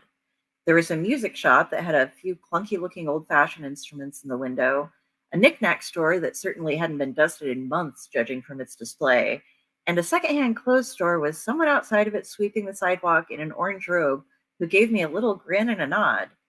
The Corpus Arcade was unmistakable, though. The black doors had a giant white skull worked into them with a combination of paint and sculpture, and a sign above with the Corpus Arcade written in dripping red lettering. When I entered, it was pure nostalgia. All of the sounds of the games flooding over me like a familiar flannel. The glow of the games, the sounds of pinball, white water, fake gunfire, an 80s music soundtrack, and the smell of nachos and hot dogs was all a trip down memory lane. It wasn't until I'd been there for a good couple minutes that I realized the one thing that was missing: the people. It was a Saturday afternoon. The place should be flooded with kids and teens and other older geeks like me. I noticed a few skee-ball machines with tickets hanging out of them, but couldn't see where the winners were. As I wandered further in, I noticed a few doors leading off to different game sections. Still no people, though. It was rather eerie. I think it would have been more comfortable had the place not felt so alive while being so empty. If I was in complete darkness and silence, rather than being so familiar, if I was sneaking into it when it was closed perhaps, that would have been less strange. When someone tapped me on the shoulder, I nearly jumped out of my skin. I spun around to face them and found a girl dressed as some sort of goth nurse on roller skates. She was wearing a face mask and smelled like bubblegum. Hey, you must be my 3 o'clock. I'm the nurse. I run the nightmare house. Are you ready? Yeah. I handed her a $10 bill and the flyer with a coupon on it. Great. Follow me. This game is totally new, top of the line tech. I'm going to ask you to do a few things that might sound weird, but they totally make the game awesome. She skated over to one of the doors and led me inside. We were in a small room with a chair and 2 more doors. Pointing to the side door, she said, okay, there are lockers in there and a gown for you to wear. We'll be putting some different things on you that allow your movements to be tracked in the game, as well as some electrodes that help make it totally more immersive. Sounds weird, right? Don't worry, it's all brand new tech. We got an early release. We're totally lucky to have gotten this machine. I'll wait for you out here. You can leave your bra and panties on if you want to, or if you're worried about it, there's an adult diaper in there too. Honestly, I've had to clean up some nasty shit, so I'd prefer it if you wore that, but it's your call. Oh, right, almost forgot. There's a bottle of gel in there. If you could just use it like lotion and cover yourself with it, most people feel more comfortable doing it themselves. It just helps with the way the electrodes work. She gestured towards the door again, gave me a wink, and then sat down on the chair to wait for me. This was by far the weirdest thing that had happened to me in a long while, but it was getting more intriguing by the moment. I opened the door and walked into the little locker room. There was a hospital-style gown with the Arcades logo on it, an adult diaper, again, with the Arcades logo on it, which had me giggling, an open locker, and a bottle of gel along with a toilet and sink. I figured, what the hell? Made sure to use the toilet first, gelled myself up, changed into the gown and adult diaper because there was no way I wasn't going to use a black adult diaper with an arcade logo on it. It'd make for a great story. And then stuffed everything in the locker. When I was finished, I went back out to the vestibule to meet the nurse. Awesome! Looking good, she laughed. Now let's get you ready. I followed her as she skated her way into the room behind the other door. This room featured something like a chair crossed with an exosuit frame with arm and leg rests that had straps on them. Alongside of it were a lot of different pieces of equipment and wires. I would hate to be the person who had to deal with all of those wires. The nurse had me climb into the chair and set about adjusting the lengths of the arms and legs, little flaps folded out of the bottoms of the legs to support my feet. She wrapped things around me to monitor my leg movements, put gloves on my hands, and then started applying the various electrodes on me before strapping me into the chair. She did something to the back, and it raised up from the floor and had me set in a standing position. Try moving around, she instructed. So I did. The chair, or whatever it was, moved with me. It seemed that as if I was moving in the game, I could do so while not running into the walls. I was incredibly impressed. Okay, last thing we need to do is a few wires on your head and get the goggles on you. I have to put a little bit of the scoop on your head for the wires again. The gel doesn't work as well on the head. It washes out really easy. Is that cool? She asked. I nodded, and she ended up parting different sections of my hair and smoothing something cool into my scalp and then sticking what I assumed were more electrodes into those spots. Alrighty then. Just need to put the headset on and you'll be ready to go. You're going to experience darkness for a few minutes first. Just try to relax. Nothing is wrong with the game. It's just a way to let you get accustomed to the feeling of everything and for the game to get accustomed to you. Any last questions? I was going to ask her why the arcade was empty, but I didn't think that was the type of question she was talking about. I was going to ask her what she meant by the game getting accustomed to me, but I assumed it was just collecting all of the information from the pieces of equipment that were all over my body and making adjustments for that. Like I might have mentioned before, I have no clue how VR works and didn't really want to embarrass myself. Nope, I said, I think I'm good. Cool. Okay, get ready to enter the nightmare house. Your goal is to make it through alive. To get out, you have to find the door. Not just a door, but the door. You'll know you found it when you get back to reality. Have a safe trip. She gave me a wink as she slipped the headset on. It covered my eyes as well as my ears. At once, I was in complete darkness and absolute silence. I'm glad she'd warned me about that. I would have been worried after the first 30 seconds otherwise. Instead, I relaxed. I wiggled my fingers in the gloves and then moved around a little bit to get a feel for the frame I was strapped to. The seat was so soft that I barely noticed it was there helping to support me. Moving my arms and legs a bit, I found that I couldn't feel any resistance against them, and the sensation of having the frame parts next to me was fading. The cushioning on them must help with that as well. All in all, I was kind of enjoying being a floating being in a huge empty space. After a couple of minutes, lights started slowly filling the area. The sound of birds joined in with it. As the lights started to add some rather blurry scenery, I hoped that the graphics quality would improve, and I closed my eyes. When I opened them again, everything was clear. Not just well pixelated, it was completely clear. I was standing in the orchard of the house that I grew up in, and it was as perfect as I remembered it. I could even smell the mulberries and the apples. I could hear the birds. It was like nothing I'd ever experienced in a game before. It took me a minute of just looking around and taking deep breaths to come to terms with what I was seeing. Somehow, this game had replicated my old home's grounds immaculately. Perhaps there was more to the nurse's reference about the game getting to know me than I had originally thought. This was definitely the coolest thing I'd ever experienced. After I got a grip on myself, I looked closer at things.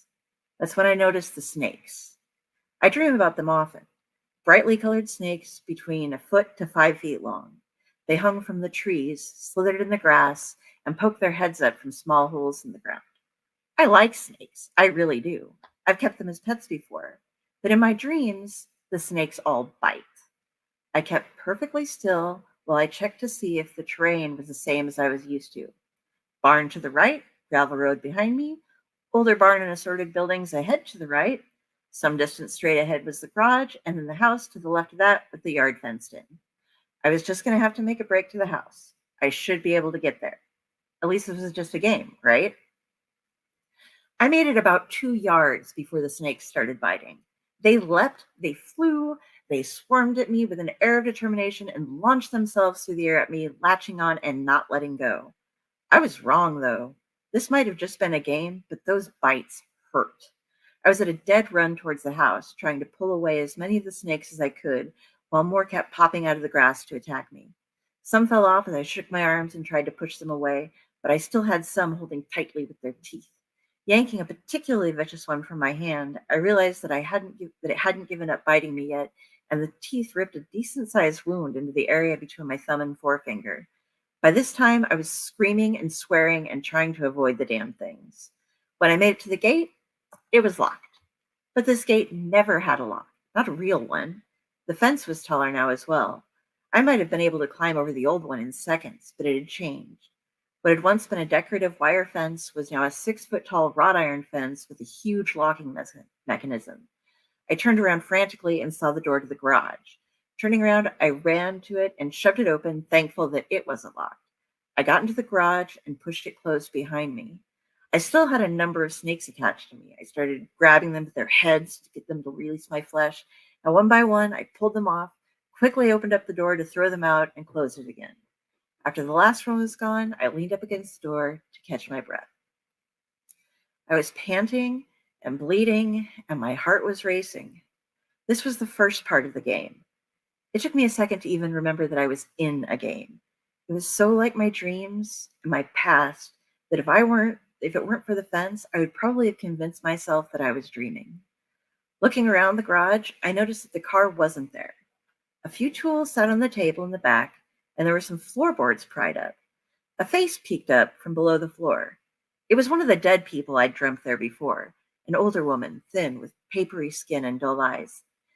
"Hello, lovey. You made it. I've been waiting for you." "Are you a quest giver or something in this game?" I asked. I wouldn't say that, but I can tell you a few things." She cocked her head to the side and a look of panic crossed her face. "Hurry, he's coming. Need to get down here with us." She gestured beneath the floor. "No time for arguing," she said, as I got ready to protest, crawling under the floor. "I'll explain. Just hurry." I ran over to where she'd been peeking up from and saw that the ground extended about 1.5 feet beneath the boards. I also noticed there were a few more dead people down there. Some were shaking in fear. One smiled and waved at me. The rest were just being dead. I dropped down to join them, and an old man moved the floorboards back in position above us. I was forced to lay down as it was too small of an area to crouch in. The lady was right beside me, and she covered my mouth with a surprisingly strong grip. Shh! Just wait until he's gone, and then I'll tell you what I can. I started trying to fight her grasp until I heard the doors slam open. Heavy footsteps rang out in the silence, and dust rained down from above. I tried to breathe as quietly as I could, as I was the only one who actually needed to breathe. I knew I couldn't afford to draw the attention of whomever this was. If the snakes hurt, what could this person do? I buried my head against the dead woman's chest, trying to cover up any noise I might make. The stomping continued, and the person seemed to be looking around for something. It checked under the table with all the tools in it, looked inside the metal cabinet with all the full-body snowsuits, and then seemed to be sniffing the air. As I currently had my face shoved into a dead woman's chest and was lying next to a number of other assorted dead people, I was pretty sure that their stench would cover up any scent I could have left behind. It wasn't as terrible as it could have been, I suppose. They seemed to have stopped decomposing early enough, but they didn't smell of roses, that's for damn sure. After throwing a few things and growling and cursing beneath his breath, the man finally left. I didn't move until the woman pulled away from me. She kept her head cocked, listening until she was sure he was gone. Very good. You wouldn't have had a chance to find the door if he'd found you too soon. I'm Matilda, at least I am now. I think in your dreams, I'm married? It doesn't matter. What's going on? I asked her. There's no way this is just a game. Everything is far too real. It's not some haunted house. It's my dreams and my nightmares. Well, yes, dear. It's a nightmare house. It changes for everyone. But there are still a few of us placed around here and there to help players figure things out a bit. You started in an unfortunate spot. I'm quite glad you made it here before that man came. That would have been game over. I guess he could have just stayed with us then. But to be honest, it gets a bit boring being dead under the floor. What do you mean game over? Wouldn't I just end up in the chair after losing? Well, no, of course not. Didn't they tell you you had to find the door? It's hard to find the door when you're dead. Those folks over there, they haven't moved? I'll proof of that. The rest of us are part of the game, but they're losers. You really don't want to try to lose, dearie. She said, you need to play the game, but you need to treat everything as if it's real. If it can hurt you in life, it can hurt you in the game. The nightmare house takes your dreams and nightmares and then enhances them. You can't rely entirely on your memory of how things should be because the game makes changes. Take nothing for granted. Look out for everything and do your best not to get hurt or killed.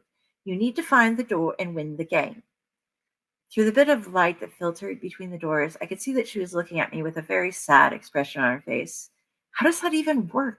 I'm strapped in a chair in an arcade wearing a helmet. Can't I just take it off? You can try, but I've never seen anyone able to do it. Gloves won't find it. All the things you have on you are what makes this seem real. You've allowed them to hook themselves up to your nervous system and into your brain. If you experience pain or death here, your body will out there. No, you need to find the door and escape. Can you tell me where the door is? I begged her. Unfortunately, I don't know. They only let me be as part of a tutorial of sorts, I guess you could say. Every game is different, so even if I knew where it had been once, you probably wouldn't have the same place in your game. You have to find it in your own. You have to check every door. You might also want to bandage up some of those bites and find some better clothes for sneaking around in. I realized then that I was dressed in the black hospital gown. Looking closer at the dead people, I noticed they were wearing the same. I can't get to the house. The gate is locked. Do you know if there's a key? I don't know about that, but there is a tunnel from the back corner that goes to the root cellar. That should put you in the yard at least. She pointed over into the darkness towards the back of the garage beneath the floor. You can check up above to see if there's anything that can help you on your way, but I would try to be quick about it. You never know when that man will come back. I thanked her and moved a couple of the floorboards again to see what I could find in the garage. I found a heavy coat in the cabinet that I put on, a large, heavy wrench, and a somewhat rusted hatchet. The hatchet was more of a child's version, lightweight, probably wouldn't cut very deep in anything, but it was better than nothing. There was a flashlight, but it was dead, and I couldn't find any batteries. I found an old Zippo in one of the drawers that's still lit, so I stowed it in my coat pocket and crawled back under the floor. Thanks, Matilda. Wish me luck. No offense, but I'd rather not spend the rest of my life or death under the floor of the garage. Oh, you're welcome, dearie. I hope you find the door. She patted me on my cheek and gave me a smile. The other dead people, at least not the dead ones, waved me on my way, and I crawled to the back of the garage floor. The tunnel that Matilda had mentioned was about 2 feet by 2 feet and made of hard-packed earth. It sloped down rather steeply from where it started, but went in a mostly straight line toward the root cellar. With the oversized coat on, it was very cramped, and the little trickles of dirt that I knocked loose as I crawled through it were not reassuring. Several times I had to stop and catch my breath. It was completely dark once I had left the area beneath the floor, and I had no idea how far I had yet to go. Judging distance while crawling on my stomach in dirt tunnels wasn't one of the skills I had honed over the years. I thought I was doing pretty good by not just having a panic attack. The air was stale and musty, small insects were crawling around and getting caught in my hair, and a few times I had what must have been cobwebs brush against my face. Finally, the tunnel evened out. I hoped that meant I was near the cellar. Inch by inch, I moved forward, brushing aside more webs until I reached the exit, which was boarded up. I nearly gave way to my panic until I jostled one of the boards and it pushed itself free and onto the floor ahead of me. The others came down just as easily. They must have been just used for concealment. I tried to figure out in my head where exactly in the root cellar I'd be coming out. From the faint light coming from above, I realized it must have been right beneath the stairs.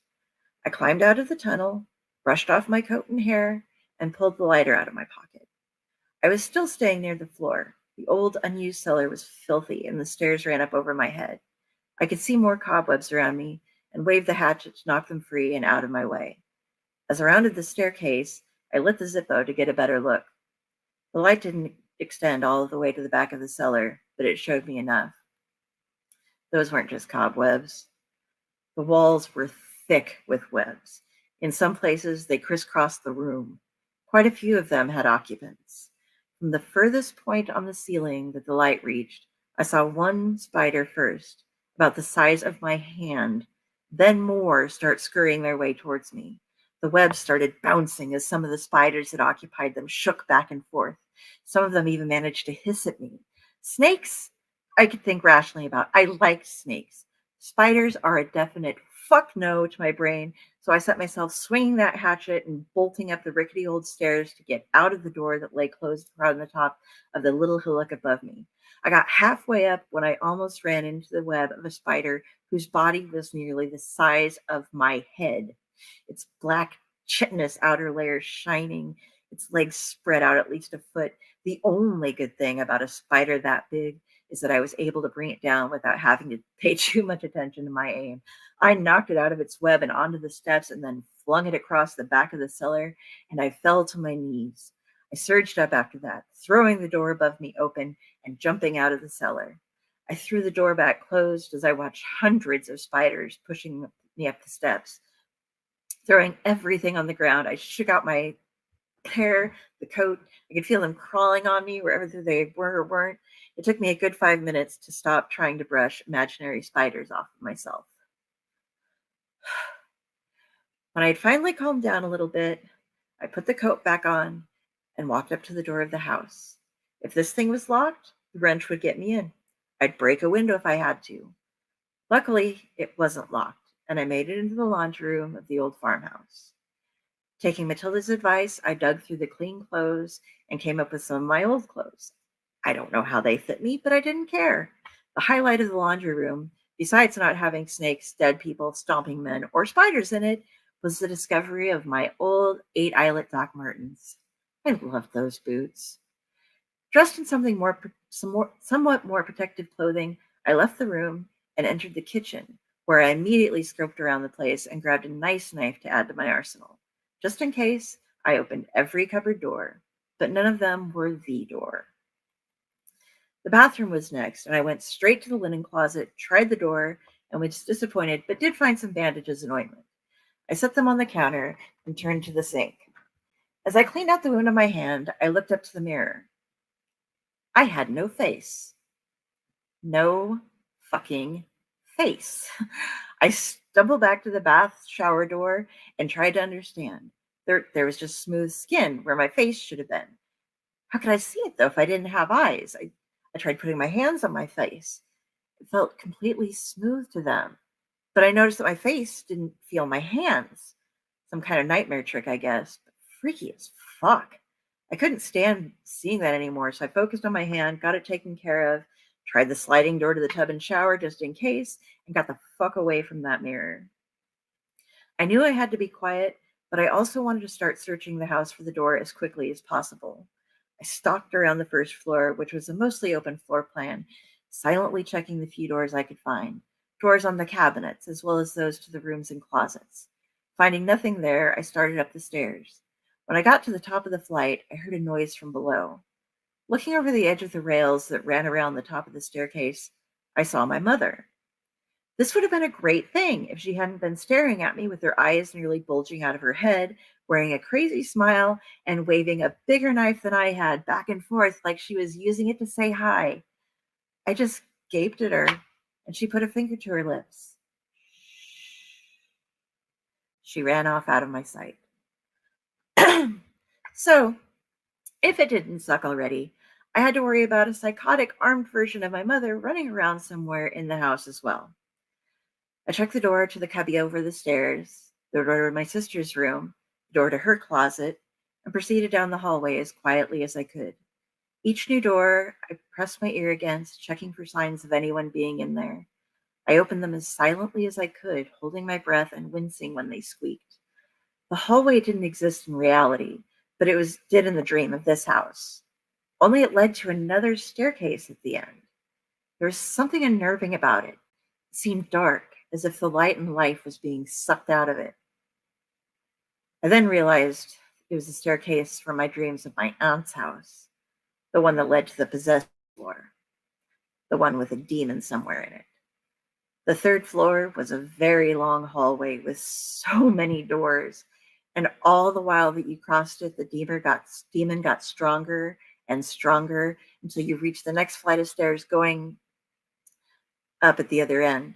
I had always done my best in my dreams to avoid that floor. When I did have to go through it, it was at a run, as I felt the ice-cold claws snatching at my back. Now, I was going to have to go through it and check every single door. As far as traps went, the game had found a good one here. I crept as softly as I could up the stairs, leading with a knife. I could hear faint laughter coming from further down the hall. When I reached the first door, it swung open on its own. Stifling a gasp, I walked into the room. It was a parlor with a few china hutches and a seating area. I checked every damned one of those doors on the hutches as the echoing laughter started getting louder. It was high-pitched, the sound of the creepy ghost kid in a horror movie. I was the character that everybody was shouting at for being an idiot and not running the fuck away, but I didn't have that option.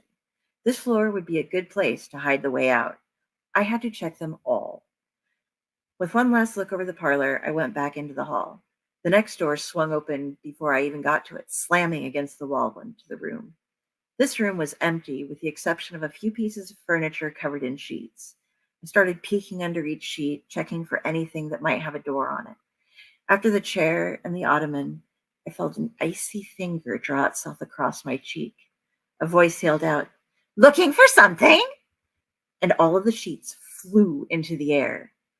There was nothing beneath them that had a door, but there was a standing, full-sized mirror.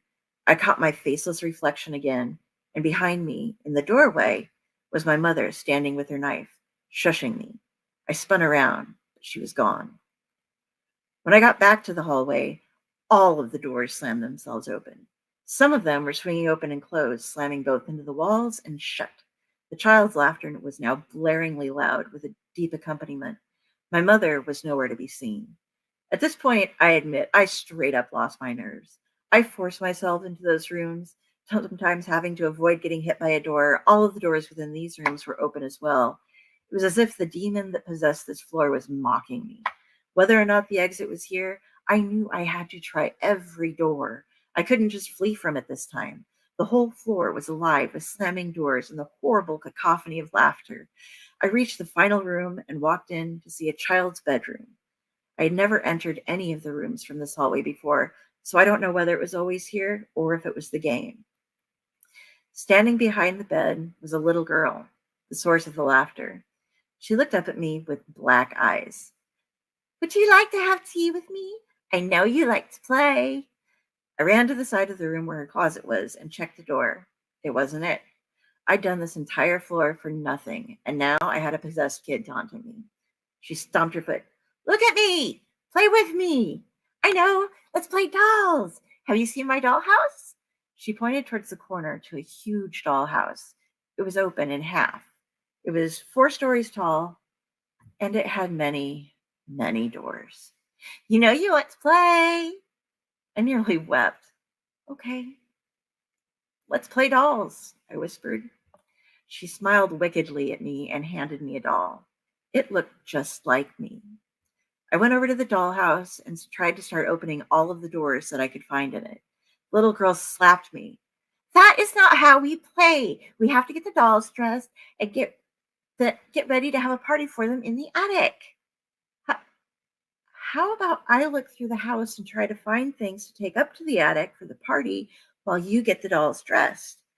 At least the attic didn't seem to have more than one room, if the dollhouse was a true reflection of the house.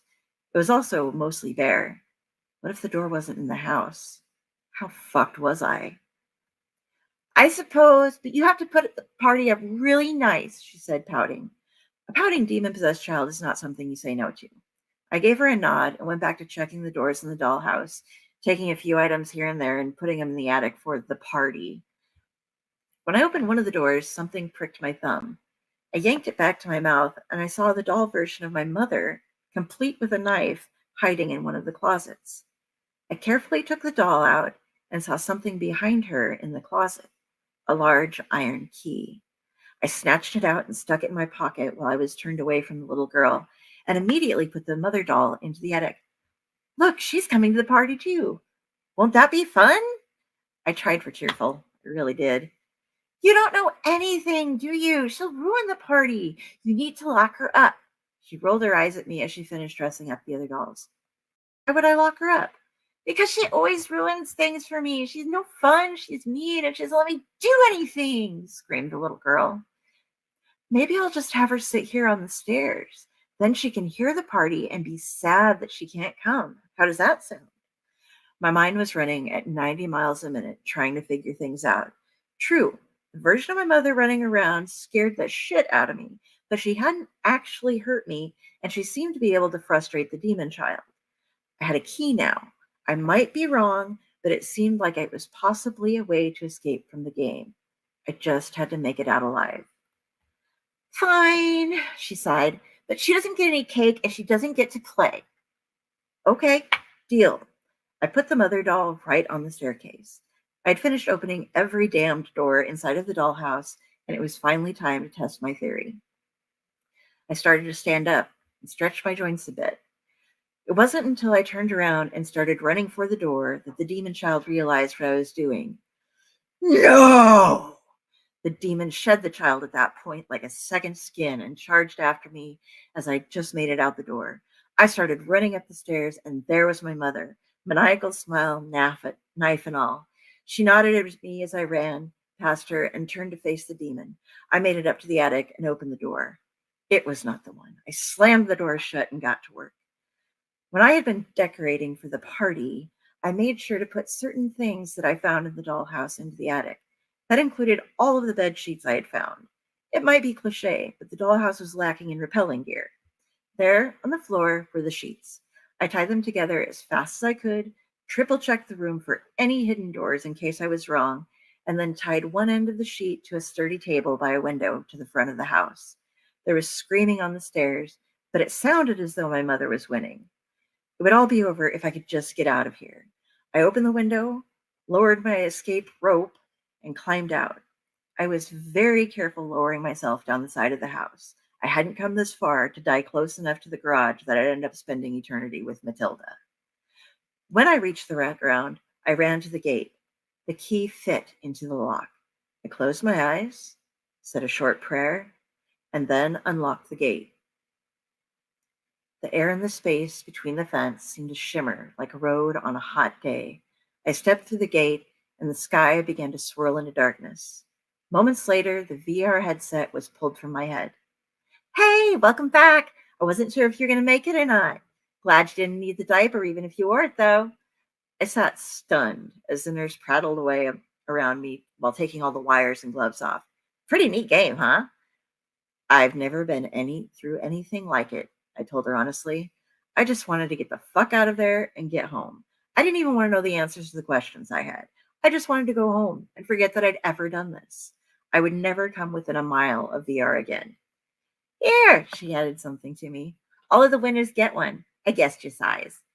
It was a black t-shirt with the Corpus Arcade on the back and I survived the Nightmare House on the front in the same dripping font as a sign.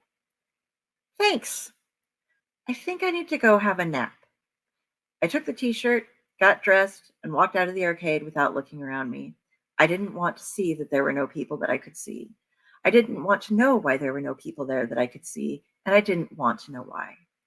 I went home. I took that nap. I stayed home the next day and watched comedies. I called my mother to tell her I loved her. Then I went back to work and never told anyone about what happened.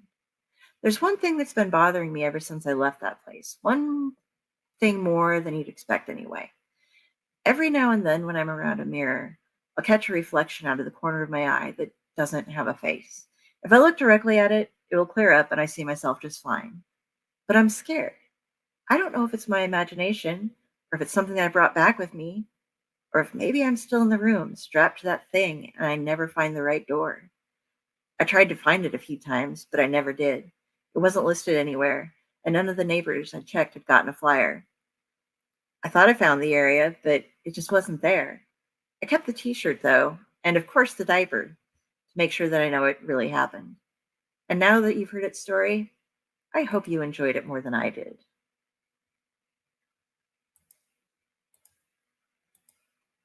And that's my story.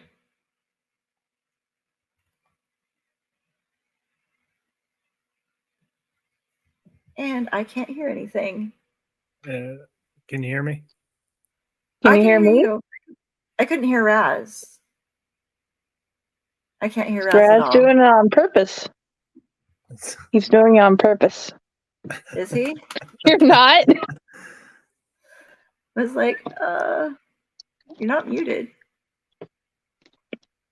No, he left. He'll be back. Hi! Prometheus, wake up! Apparently I'm asleep. I'm creepy. Yeah, I can't do VR because I'm epileptic and I've Lynn, Ready Player One. I hadn't seen that before. I can't watch it actually because epilepsy. I am one of the very small percentage of people who actually has I twitch when things flash at me. Yeah. I can't remember the word for that right now, but yeah, I've seen. Yes, there he is. Welcome back. Yep, I know what it was. I'm gonna pull you back up with me. The internet here at the hotel sometimes drops for like a split second, and I was able to reconnect and come right back into the room. But for some reason, it changes a setting that I have to go in and manually fix on my soundboard in my computer that randomly mutes my mic, but it doesn't show that it's actually muted anywhere. My bad. That sucks. Sometimes, yeah. Has it happened for I'm like, I was just like, I'm back. I have to unmute everybody real quick. And Raz is talking. I'm like, I screwed it up somehow. What the fuck did I do? I was over here talking away about how it was actually one of my favorite of your stories. Oh. Yeah, that was awesome. I loved it. It was amazing. Yeah. Sorry, it was really long. Oh, no. So going off of what I've been saying about everybody's stories about the visualization, you said you wrote that story, right? Yes. And this is like my opinion. That should be a freaking movie. That's a movie I would go see. Yeah. Yay. As Raz knows, most of that is based off of either my own real dreams or actually some of my mother's. But most of that is all here. So yeah, but that was amazing, and I want to see it as a film. Yeah, you get to work on that. I'll see what I can do, but that would be Like, Be yeah, a that fun would be short. awesome. Oh yeah, that'd be a great short film, man. We Well, keep it's cutting not off like Jenny. it's not like any other horror movie you've seen or heard of, in my opinion. Like, I don't know. I was visualizing as you were going along with it, and I could see a movie playing out, Thank and it you. would be a hit. It'd be a Oh hit. And that's another one of those, again, a different way to tell a story. Yep. She performed one that she wrote, again, another style. So it just goes to show you how many different ways we can talk to each other and interact. Fucking awesome, man. Yeah, I spent 2 hours last night trying to hook up something to get the voices and the demon voices and the doors slamming and everything going. And then it's like, well, you can't do it for just one part of the story. And, you Not the know, rest, yeah. so. Then you get into a whole full audio production, which we can do. And somehow Matilda, her voice just came out strange, but. It's okay. I loved it though. It was awesome. She's supposed to be this little lady, and Vice came in earlier, and somehow it suddenly became like my really horrible attempt at being Scottish too. She actually reminded me of Molly Weasley from Harry Potter. That's like the vibe I got from her. Her kind of mixed with a little bit of like Carol Kane from Scrooged. That's the thing. I love Like, that movie. as you were doing those voices and like describing the scenes and the story and everything, I could picture, going back to the whole movie aspect, I could picture like like how these characters would look playing this movie. Oh yeah. I love that because I'm not going to get into that a little bit, the writing thing. I'm happy that you enjoyed it. Oh, Susan, you made it in time to see Raz. You've been busy. Yeah, she's been super Jenny, busy. did you have anything? Because we kept cutting you off. It was super awesome. How well you described it. I'm sorry. I'm just tired and not like here. But I love how descriptive was, but it wasn't like overly descriptive. And you could picture going down the hallways. You can picture the scares. You could feel the finger. I loved it. Oh yeah. There's a Susan sequence doesn't in the sleep movie. because I get all the sleep. Yeah. There's a sequence in the movie Bill and Ted's Bogus Journey. I'm a big Bill and Ted fan, where the boys are split up and they're like they literally become their like young selves, like traveling these hallways with these doors, and they've got to find a way out. It always kind of brings me back to that part of the movie for some reason. Anytime where you have that sort of setup, and I love that sort of setup. And the way you did it too was like at first you made it seem like we were gonna have to go through every single room, and then you started like it wasn't that you just skipped rooms. It was the way you described what you were doing as you were going along, which continued the story. But we didn't need to hear what was behind every door because you gave us that opportunity to envision ourselves what might be behind some of those doors, which connects us because we think, well, if we were there, what would be behind that door for us? Kind of a situation, which I love. And see, if I'd been Henry James, I would still be going about what was in the first cupboard. Oh yeah. Sorry. There would still be that guy. That guy. you'd still have your face And shoved as in he his- stepped, shoved into corpses. And because Yeah. you wore a size 8 shoe, the thud upon the floorboards was rapturous. I thought back to No, what my that's friend great. once told me. All right, here's a Okay. segment that we're not going to always do, but we're going to do sometimes. It's our fact or fiction segment. And I say this because I've lived a These very are fun. weird and storied life, as Del can attest to. I've experienced a lot of crazy and fucked up things, but I'm also a writer. So, sort of a tradition at Campfire, when we used to do it before, was that at the end of my story, people would guess whether it was real or not real or what combination of. And I would never tell anyone until after it was over. Then I would let you know like what was real and what was not. Just to sort of give you an idea of how my brain and experience work. Go ahead. I want to do something. God damn it! In this one, we keep moving around. Going back to this side. Okay. This time, when we play real or not real, truth or fiction, I want everybody to give their reviews of the story, Yeah. and then you tell us whether it was true or false. Yeah. We can Gotta talk make about sure it we get first. that in. Yeah. So definitely. if you want to get your comment on whether you think it's real or not as we're going through it, get those in, and we'll cover all of those before you find out. Next part is sort of a story roulette, because most of the stories that I tell, like in situations like this, aren't written down at all. I never write them down. I will be eventually. I'm just a little slow sometimes. So I don't really know which one to tell because I have a lot to pick from. I'm going to try to stay away from some of my more typical stories. Like, I've actually told a couple of my stories between on different shows here on the network before.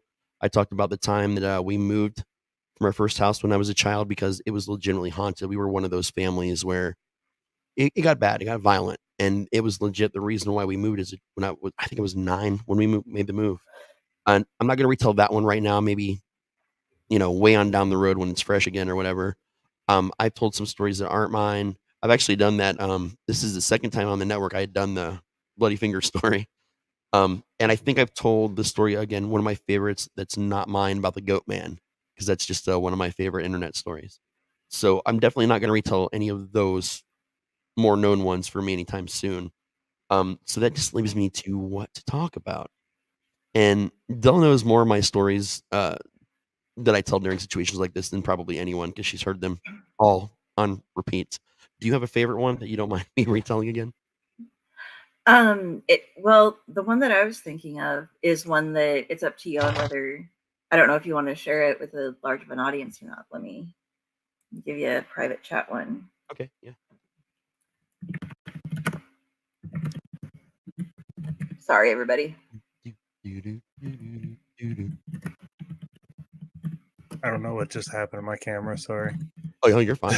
You're gone and now you're back. Prometheus coming this summer. Okay.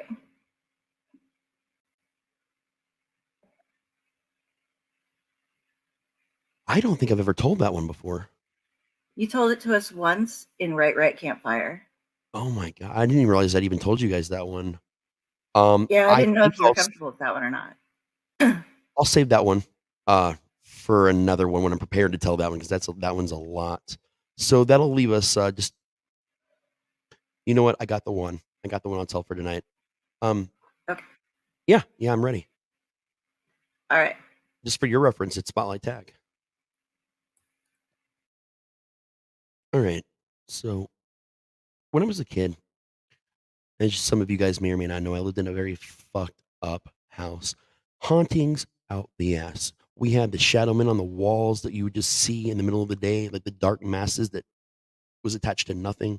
We had animals that seemed to always die whenever my mother was watching them, although she never did anything wrong to them in particular.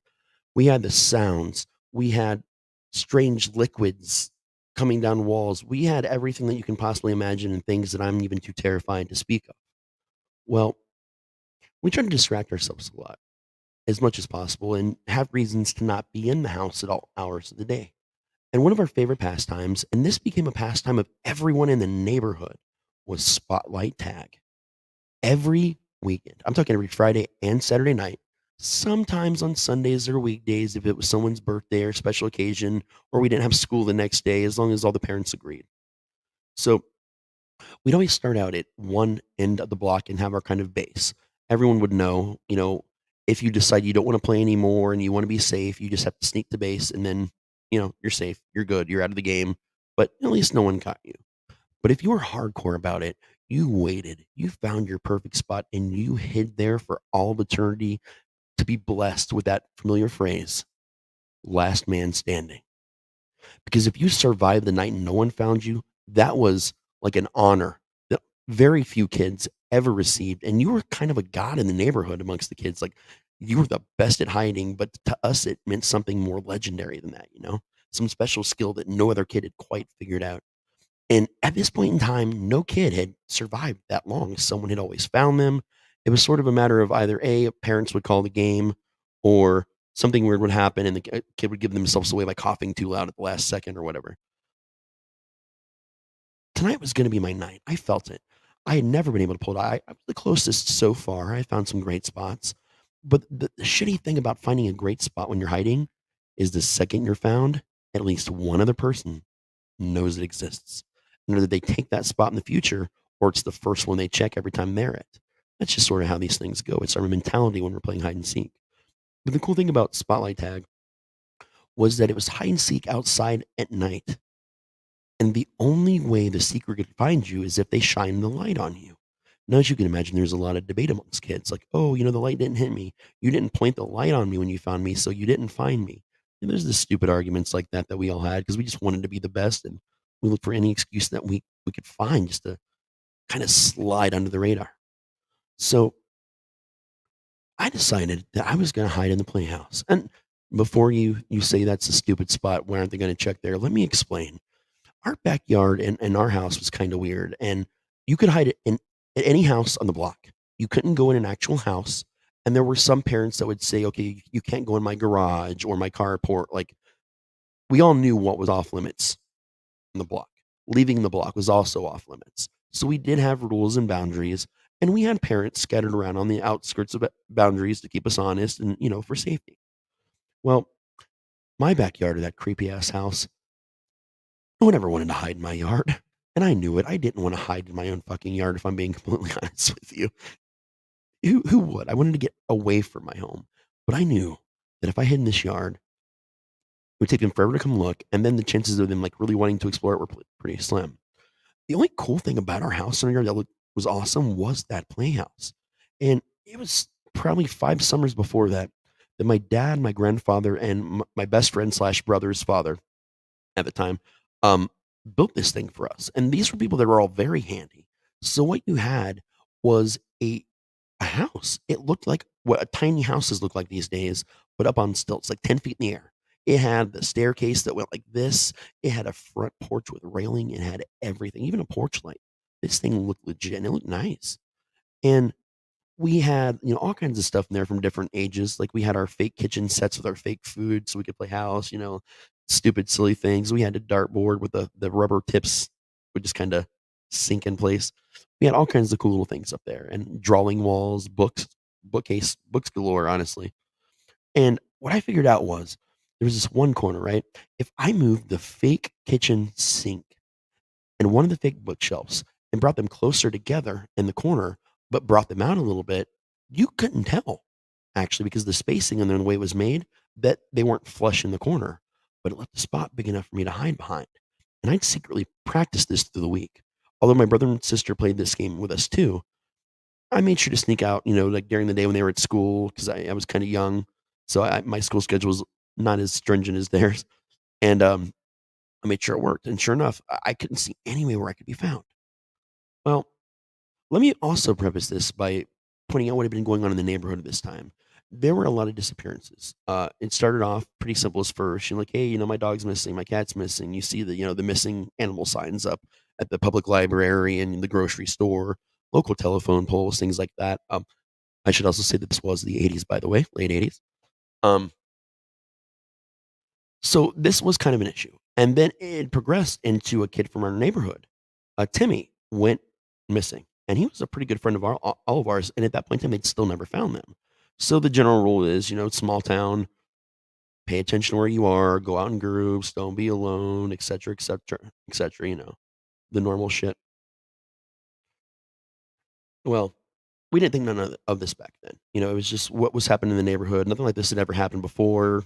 Our parents just basically bullshit us and just told us, well, I'm sure they'll find him or et cetera, et cetera. It's nothing to worry about. You guys, be kids, play, have fun. Don't worry about it. That's the adult stuff. So we were taking them true to the word and believing our parents, which, back then you probably should not have done in that time period. And we were having a good time. So I got my spot early. I moved that fake kitchen. I moved that fake bookshelf. I even grabbed a book from it just because I had enough light where I could kind of see. And that was the cool thing about my spot. There was this cool mirror that at the time, it did not dawn on me that if you looked right in the mirror, you could probably just see me where I was. But I didn't think about that. I thought that I was using that mirror at an angle to see where they were. So I was the smart one, not the stupid one. It wasn't until 6 months after this, by the way, that I figured out that I was really stupid about that fucking mirror. So I'm in my spot. I can hear sounds from the neighborhood. I mean, this thing, it had It's so weird to talk about this thing because it had an actual functional window with shutters. It had actual drywall. It had insulation, but yet you could still, hear decently what was going on outside. Enough. And I was quiet. Every once in a while you'd hear, "Oh, you found me." "No, you didn't." "No, you didn't. I didn't see that flashlight beam." The usual arguments. You'd have the one kid that was always so sure he was gonna make it to the end and cries every time you find him. We had him freaking out. I guess he had hid also in my yard, but didn't know I was there and hid underneath the cover to the crappy ass little 3-foot pole we had in the backyard. And they found him pretty quick. And another cool thing about the seeker is you can choose to let people come with you. They just have to be quiet. They can't help you find people, but if you don't want to find people alone, again, the buddy system. So at this point in time, there was like 5 people in total with the seeker. And they're just wandering around and they're like, "Hey, have you seen anybody else?" And you can hear that side conversation like, "Oh, yeah, I just saw Joe run underneath the car. And, that old lady down the street, Miss Etherton, yeah, he's right underneath her Cadillac. Go find him." And they scurried off. Because kids, even though they're not supposed to help, we're going to help. Especially if you're my best friend and I want to be better than you, I'm going to tell them where you're fucking hiding. Let's be honest. It's no hold bars and spotlight tag. A little while later, I heard him come back. I hear my sister's voice. The group's bigger. There's like 10 kids now. And there's like 30 some kids that play this game. Okay, like there's a lot of kids, but I'm hearing like 10 kids' voices. And I hear, "Yeah, I don't know what it was, but I just saw it go into the backyard, like right behind us." And the way they're talking about it, there's fear in their voice. There's something going on, but I can't quite hear well enough to find out. But it seems like maybe they're not playing the game anymore. But I'd experienced this trick once before. I was caught just 3 weeks ago by them pretending that the game was over when it wasn't. And what did I do like an idiot? I popped out of my spot and they caught me. So I was not going to fall for that shit this time. This was not going to happen twice in 1 month. Fuck that. So I stayed still. They get a little closer. Now they're towards the bottom, like, of the playhouse, like the bottom steps. And they're talking like, "Yeah, I wouldn't go up there. Yeah, you can see right in. Yeah, see, look." And I noticed that a light was being shined into it, like from the ground, like up. So they felt like they didn't need to climb the stairs to look because I guess they didn't want to anyway. So they go off around the back behind Dad's garage, go off like to the other side of it. And that's when I hear something coming up the stairs. Like it's just it sounds like an adult like thump, like foot thump. Like it's loud on the stairs. But apparently not so loud that anyone else but me heard it. And then, there was the creak of the door. It opened, it was a well-oiled door, but it still had its old, shitty wooden creaks. Man, fuck, the door opened. It was a trick. This was a trap. It was a good thing that I didn't come out because somehow they knew I was hiding up there and this was all their plan. And then I fucking saw it. And the reflection in the mirror. This thing was easily 7-8 feet tall. It had to duck its head. Now my dad was 6'3", and he was the tallest one amongst the build team on this thing, and he had plenty of clearance above his head. This thing ducked. It held its head like this, like off to the side where its ear was almost touching its shoulder, and it was shrinking down. It was skinny as fuck, like nothing alive could be this skinny. Like jokingly, people say, if you turned sideways, no one would know you were there. It's the thing we say to skinny people for some reason that I don't understand. It wasn't quite that skinny, but damn, if anything existed that was, it was this thing. And I say thing because it wasn't even wearing clothes. It had this mottled gray skin that looked like really bad, shitty fake leather that was just kind of draped over someone. Kind of like when you do paper mache and you're laying the pasty newspaper and you're trying to make something but it hasn't dried yet, so it just kind of runs everywhere. That's kind of what its skin just looked like. And as it moved, that skin just shook a little to even seem more like it wasn't really properly attached to the root, to the actual flesh in any way. And there was this smell, man. Fuck. I'll never forget this smell as long as I live. It didn't just smell like rot, like that sweet, rotten smell. It smelled like a lot of different things all at once. And that rot smell was just kind of under it all. So you smelled the earth, that general, like earthy, flowery kind of smell, or I don't know, something just lets you know that you're outside, like the outside smell, like cut grass and flowers in the woods. But you also have that like smoky, almost like bonfire sort of smell where it's not burnt, but like the smell of the wood just kind of letting the aromas out. But the weirdest smell, man, was fucking jelly beans. Like, I'm talking like old school jelly beans, because let's be honest, it doesn't matter what fucking colored jelly beans you got in the day. They pretty much all just about tasted the same. They could be yellow or red, but man, that was not lemon and cherry. That was one fucking flavor with different colors, just like Fruit Loops. And I don't care who tells me different, because you're wrong. They all taste the fucking same. But it was that smell. And it was a smell that I was familiar with, man, because that's what Timmy always fucking smelled like. This kid always had jelly beans and Fruit Loops and just weird shit, just candy. Even those little candy buttons that's on that weird wax paper that you have to peel off the little button and pop in your mouth and eat, like at the old school candy shops. Those two also, no matter what the color is, they taste the same. This was like his thing. And they all have this weird smell to this day. Go buy any of those things and smell them. They smell what I would consider is vaguely fruity. You don't know what kind of fruit that fucking is, but it smells like what we're pre-programmed to think a fruit would smell like. Aromatic and, well, like fruity. I can't explain it any more than aromatic and fruity. That was weird, man. Why do I, what is, and I just stopped. It looked right in the mirror, but again, my brain had not yet realized that looking in the mirror meant it was looking at me. I just thought it happened to be looking at the wall, and I was lucky enough to see it without seeing me. And its face got real close to the mirror. And I noticed its eyes.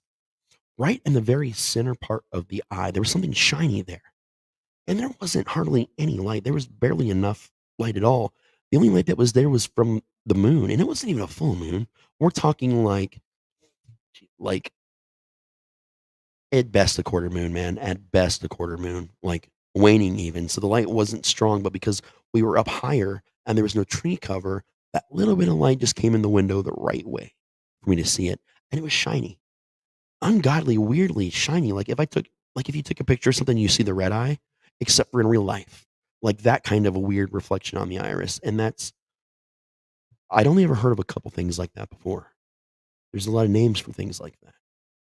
Some people call them mimics. Some people call them skinwalkers. There's a lot of different names for what this is. But of course, it's not a skinwalker because it's not in Arizona. It's not a lot of things because of the area that we're in. But a mimic? Well, that's possible. Fleshgate even? It's likely. And then it talked. It actually said some words. And this is the fucked up part. Because when it spoke like someone that didn't understand the human language. Not just a dialect, not just, a language, but any human language. It's like when you're mimicking something, but you don't understand how a word is said. Like I might say, here's a banana. What you would hear from this thing is, here's a banana. So it's truncated. It's weird. The vowels are wrong. The way the word is said and pronounced is so wrong. You cannot imagine any human being would ever say these words like this. And that's what it all sounded like. And it said, I smell you. I smell you. Here. And it slapped its hand against the bookcase. And then I heard sounds outside. I heard my sister. I actually heard my brother. I heard my mom. I heard other parents in the neighborhood. All these voices. And I'm thinking, shit, this is it. I'm saved. Like, I don't know what's going on. I don't know what the fuck this thing is. I have no idea what's going on. Why can I still smell Timmy? They're here. Everything's fine. And as their voice is getting louder, this thing is hunting like more voraciously. I don't know if it just didn't understand, like I didn't understand the mirror situation, but it's now on the other side of the room. It rips the blackboard that we had, like screwed into the wall, off the wall, just rips it from one corner. And this thing was sunk deep into studs with screws. It just rips one whole side off and just dingles it and just grunts. Gets into the other little shelves we have where we've got all the fake food and the fake pots and pans and some other weird shit and just yanks it away to the bare wall behind it. The voices are now no longer getting louder. They're getting softer, which means that safety, that security, that That salvation that I thought I had just a moment ago, their voices getting louder, and surely they would find me. They didn't. And they didn't hear that anything was going on up there. And I don't know how, because they had to have at least gotten to the pool, and that's 50 feet, maybe a little less from this place, but they did not hear it. And the next thing I know, there's lights, bright lights, multiple sources, all shining in at once. And it happened just as the moment that fake kitchen set got ripped away from me, and it got down right at face level and just eyed me. And I saw what was in those eyes beyond the shininess. There was nothing. There was nothing inside those eyes. Whatever this thing was, it was soulless. It was a killer. It was there for food. It had no purpose. It was hungry. And it told me so. Right in my face, as the spit dripped and the drool just dangled from its mouth, it said, "Hungry, hungry, hungry." And then the door slammed open. A shot rang out. And I noticed my dad was standing right there on the porch with a shotgun. This thing took one hit, forced its way past my dad, which again was a giant dude, 6'3", but like wide as fuck, like huge dude. Like you would be terrified of my dad if you didn't know him. He was a big, scary guy. And it just parted him like he was a fucking piece of paper. Broke through the railing and took the fuck off. But it left something behind. It left one of Timmy's shoes on the ground when it hit before it took off. And that's when I realized they did know that that was salvation. They had gone to get my dad and the shotgun, because they were all, kids, parents, and all, terrified at the bottom of those stairs when my dad picked me up and carried me out and down. That thing was never reported in our neighborhood again or anywhere. There was no missing anything or anyone, not so much as a missing thing from your front yard after that, up until we moved. But people still talk about it. People still talk about that. And it's hard for me because I think I might have been the only one that saw it, at least the only one, other than Timmy. So they don't always believe what I've got to say. They think, oh, you were a kid then, whatever it was that you saw, that you experienced, you made it up in your head because it was such a weird, traumatic experience, except for my dad fucking saw it. And my dad did not believe in anything. Up until he admitted finally the house was haunted years later and we moved, he didn't believe in anything. And even if it was real, it didn't exist. But even he pretended that it didn't exist. He didn't back me up either. He would just blow me off when I try and talk to him about it and pretend that it was in my head, because he didn't want to face it either. So I guess if he thought that he discredited me, even as a kid, even as an adult before he passed, then no one would ever believe it, and he would never have to come to the harsh reality about how true it was. So I've been on an island all these years, just with this experience rattling around in my head, not being able to tell anyone about it or talk about it, because no one will ever believe that something this insane and this intense happened to anyone, let alone a child. But if I can give you any piece of advice, it's this. If anyone in your life comes to you and they tells you a story like this, with tears in their eyes, visibly shaking, and it connects to you in some way, believe them. Just think for a moment. What if there are things out there that we don't have explanations for? Things, creatures that are such a part of nature, they've probably existed for as long or longer than mankind. They're no different than deer or moose if you're in Canada. They're just animals, and they're a part of our everyday life that no one talks about for one reason or another. And that's my story. I love that story. That is such a good story, and it takes me back so far to being a little kid and playing out at night and having all of those, trying to be the best kid and everything, but then also getting scared shitless by something out there. Fortunately, mine was my mother rather than. Yeah. We lost. Yeah, I'm sure she'll be back. Here we go. Oh, there she is. She's back. Sorry. Oh, you're fine. You're fine. Okay. Man. Hey, it happened to me too. I'm gonna do comments real quick, and then we'll do the review for everybody roundtable. This season, yeah, kids were on their own in the 70s and 80s. Raz, did it have knobbly eyes? Yes, I'm going to go on record and saying it had knobbly eyes. And was it Timmy flavor? just think anytime you eat any of those kinds of candy ever again for the rest of your life, you're gonna be like, this is Tim flavored. Kid lights. Yeah, kind of like that. Tail crawler. This is terrifying.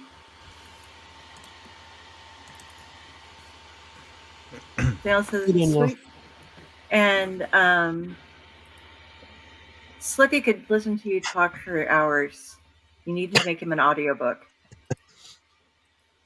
I will one of these days. It's called Slippy Go to Sleep. And it will be the sweetest story ever. Sweet as ice cream. It'll be an ASMR, like a horror story that's just like soft just for him. Just sit around. And then he opened the And as the monster tore the roof from the car, it leered in. To touch its nose to Slippy's forehead, it gently whispered, Slippy, go to sleep. Hi. Let's hope it's better than Slane reading me a bedtime story. We'll pray for you. Okay, so I've heard this story before, and I know all the, well, no, I don't know all the ins and outs, but based on Raz's life and his house and his fucking neighborhood that he grew up in, like, he moves like 5 houses away or some shit when he moves. When we moved, that's not far off. It was like a couple blocks. It was still a part of the same plat, just on the other side of it, which was about a 4 to 5 minute walk, sadly enough. We look forward to it, Slippy. But yeah, these are things that just happened to him. We've sat around before, and when we were doing the Right one once, we had him on audio, and he was on a vacation. I was in a hot tub chilling out at a place that was known for not only paranormal activity, but a specific cryptid that I was trying to catch sight of over by the Gore Orphanage here in Ohio. I take weird vacations like this, people. I force my family to go to find that place. And so he's sitting there talking to us, and all of a sudden we start hearing our own voices saying things that we haven't said coming out of his microphone. Mm-hmm. And so there's just mimics in the woods trying to lure him out because they can hear us talking using our voices. It was super creepy. Yeah, it was that was intense actually, because I was like kind of vulnerable in a hot tub smoking. I had a blunt, I had a drink, and I'm just chilling talking, and like I hear their voices from my phone, but that version of the talking, the speech, but their tones of voice coming from the woods. Type out your questions, Slippy. And Susan, I know some of that story was true, which scares me thinking the rest is true, but based on real stuff. Yeah, a lot of his stories are mishmashes of things together too. So, Slippy, give us your question. While we wait for Slippy, what did everybody else think?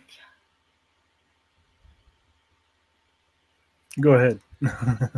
Okay, the thing is, I can't tell how much is true and not true.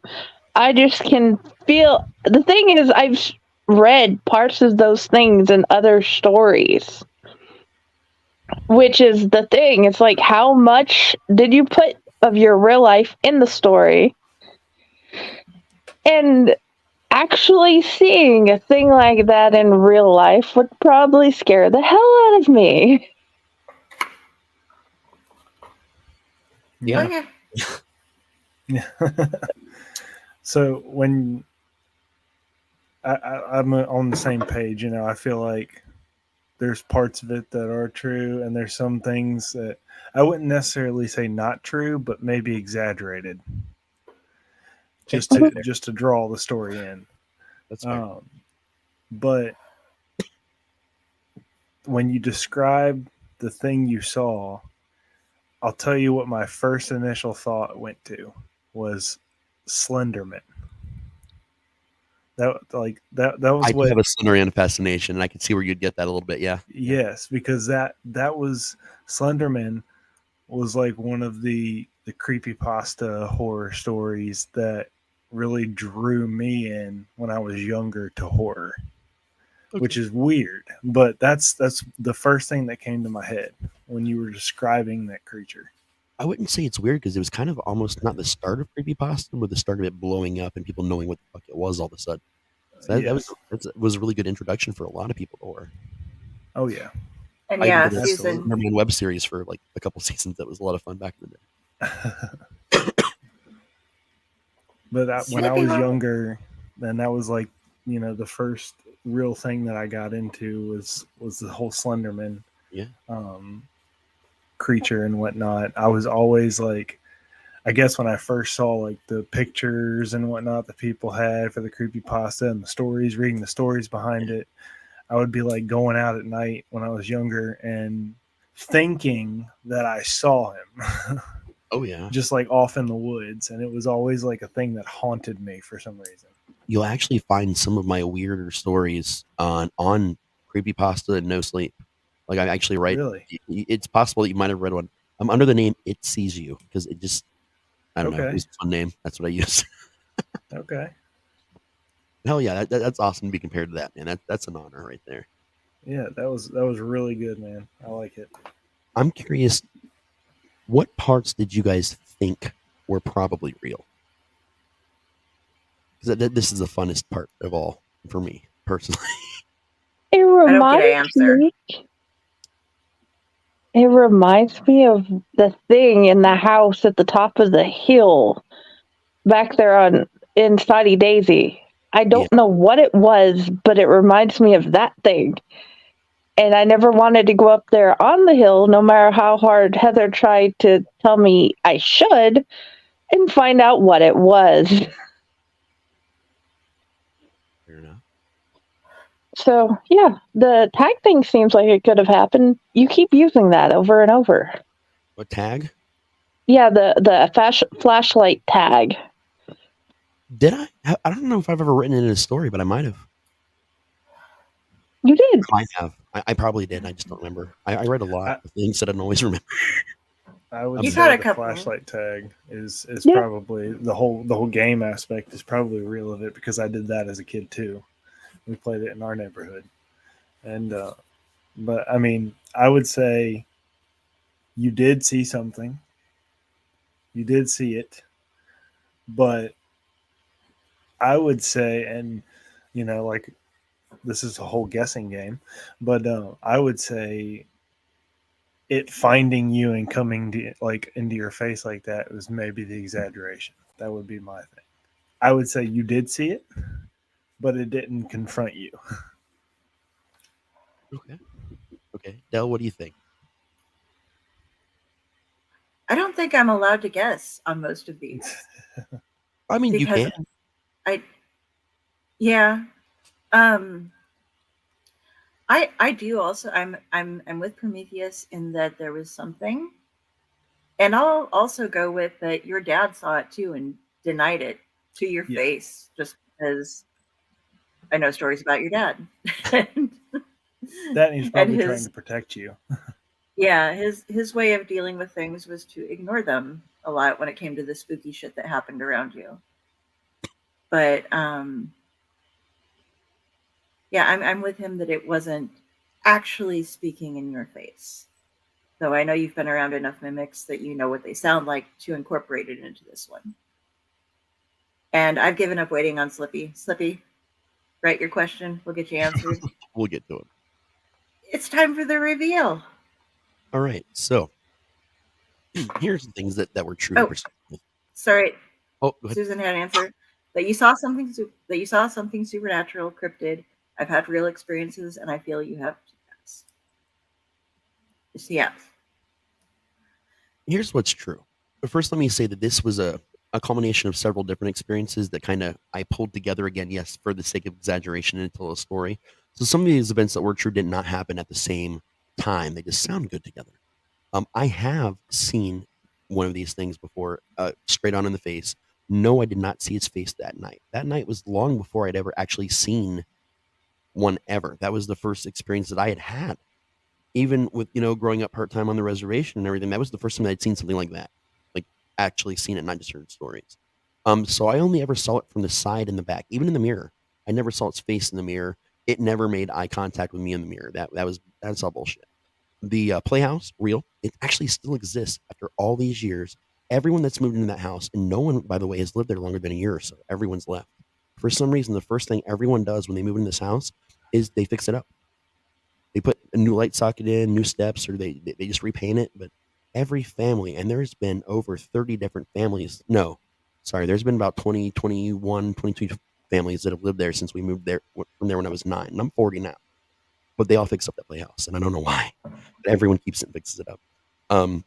The game was real. That's something we expanded upon and did even when we moved. And as an adult, I've played a few times. The game is just fucking awesome. Timmy did not go missing. Poor little Timmy. That is what Timmy smelled like. However, that's a very real experience for my childhood with those kind of candies. He smelled like this all the time. Anyone from where I grew up, that grew up around him, and he was well known. Yeah, knew Timmy's smell. You could smell him well before he got to you, and it was weird. No one understood why even his clothes smelled like that, but he did. So I guess in a way, like a lot of it was real in pieces, but I saw something that came in and then was gone as quick as I saw it that night. That's as far as that experience went that night. It was just a really creepy ass thing that I saw, and like I said, a lot of other things and experiences I put together. So the story is both real and completely fabricated at the same time. Other stories I tell you, there's a lot more fabrication too, or there's less even in other stories. But your dad, did he see it? Yeah. And deny it? I'm pretty sure he saw it full on because its back was to me when it pulled the thing away. Because nothing ever got really pulled away from me in that moment. Basically, all I saw was I kind of peeked out through the kitchen part of it because if I stood up, I could just like kind of look through the upper hangings of it, and I saw a back. But I saw my dad's face, and I saw him react. But it wasn't a crazy, oh my god, this is crazy and creepy. It was determined, like I know what the fuck I got to do. Level shotgun and shoot it.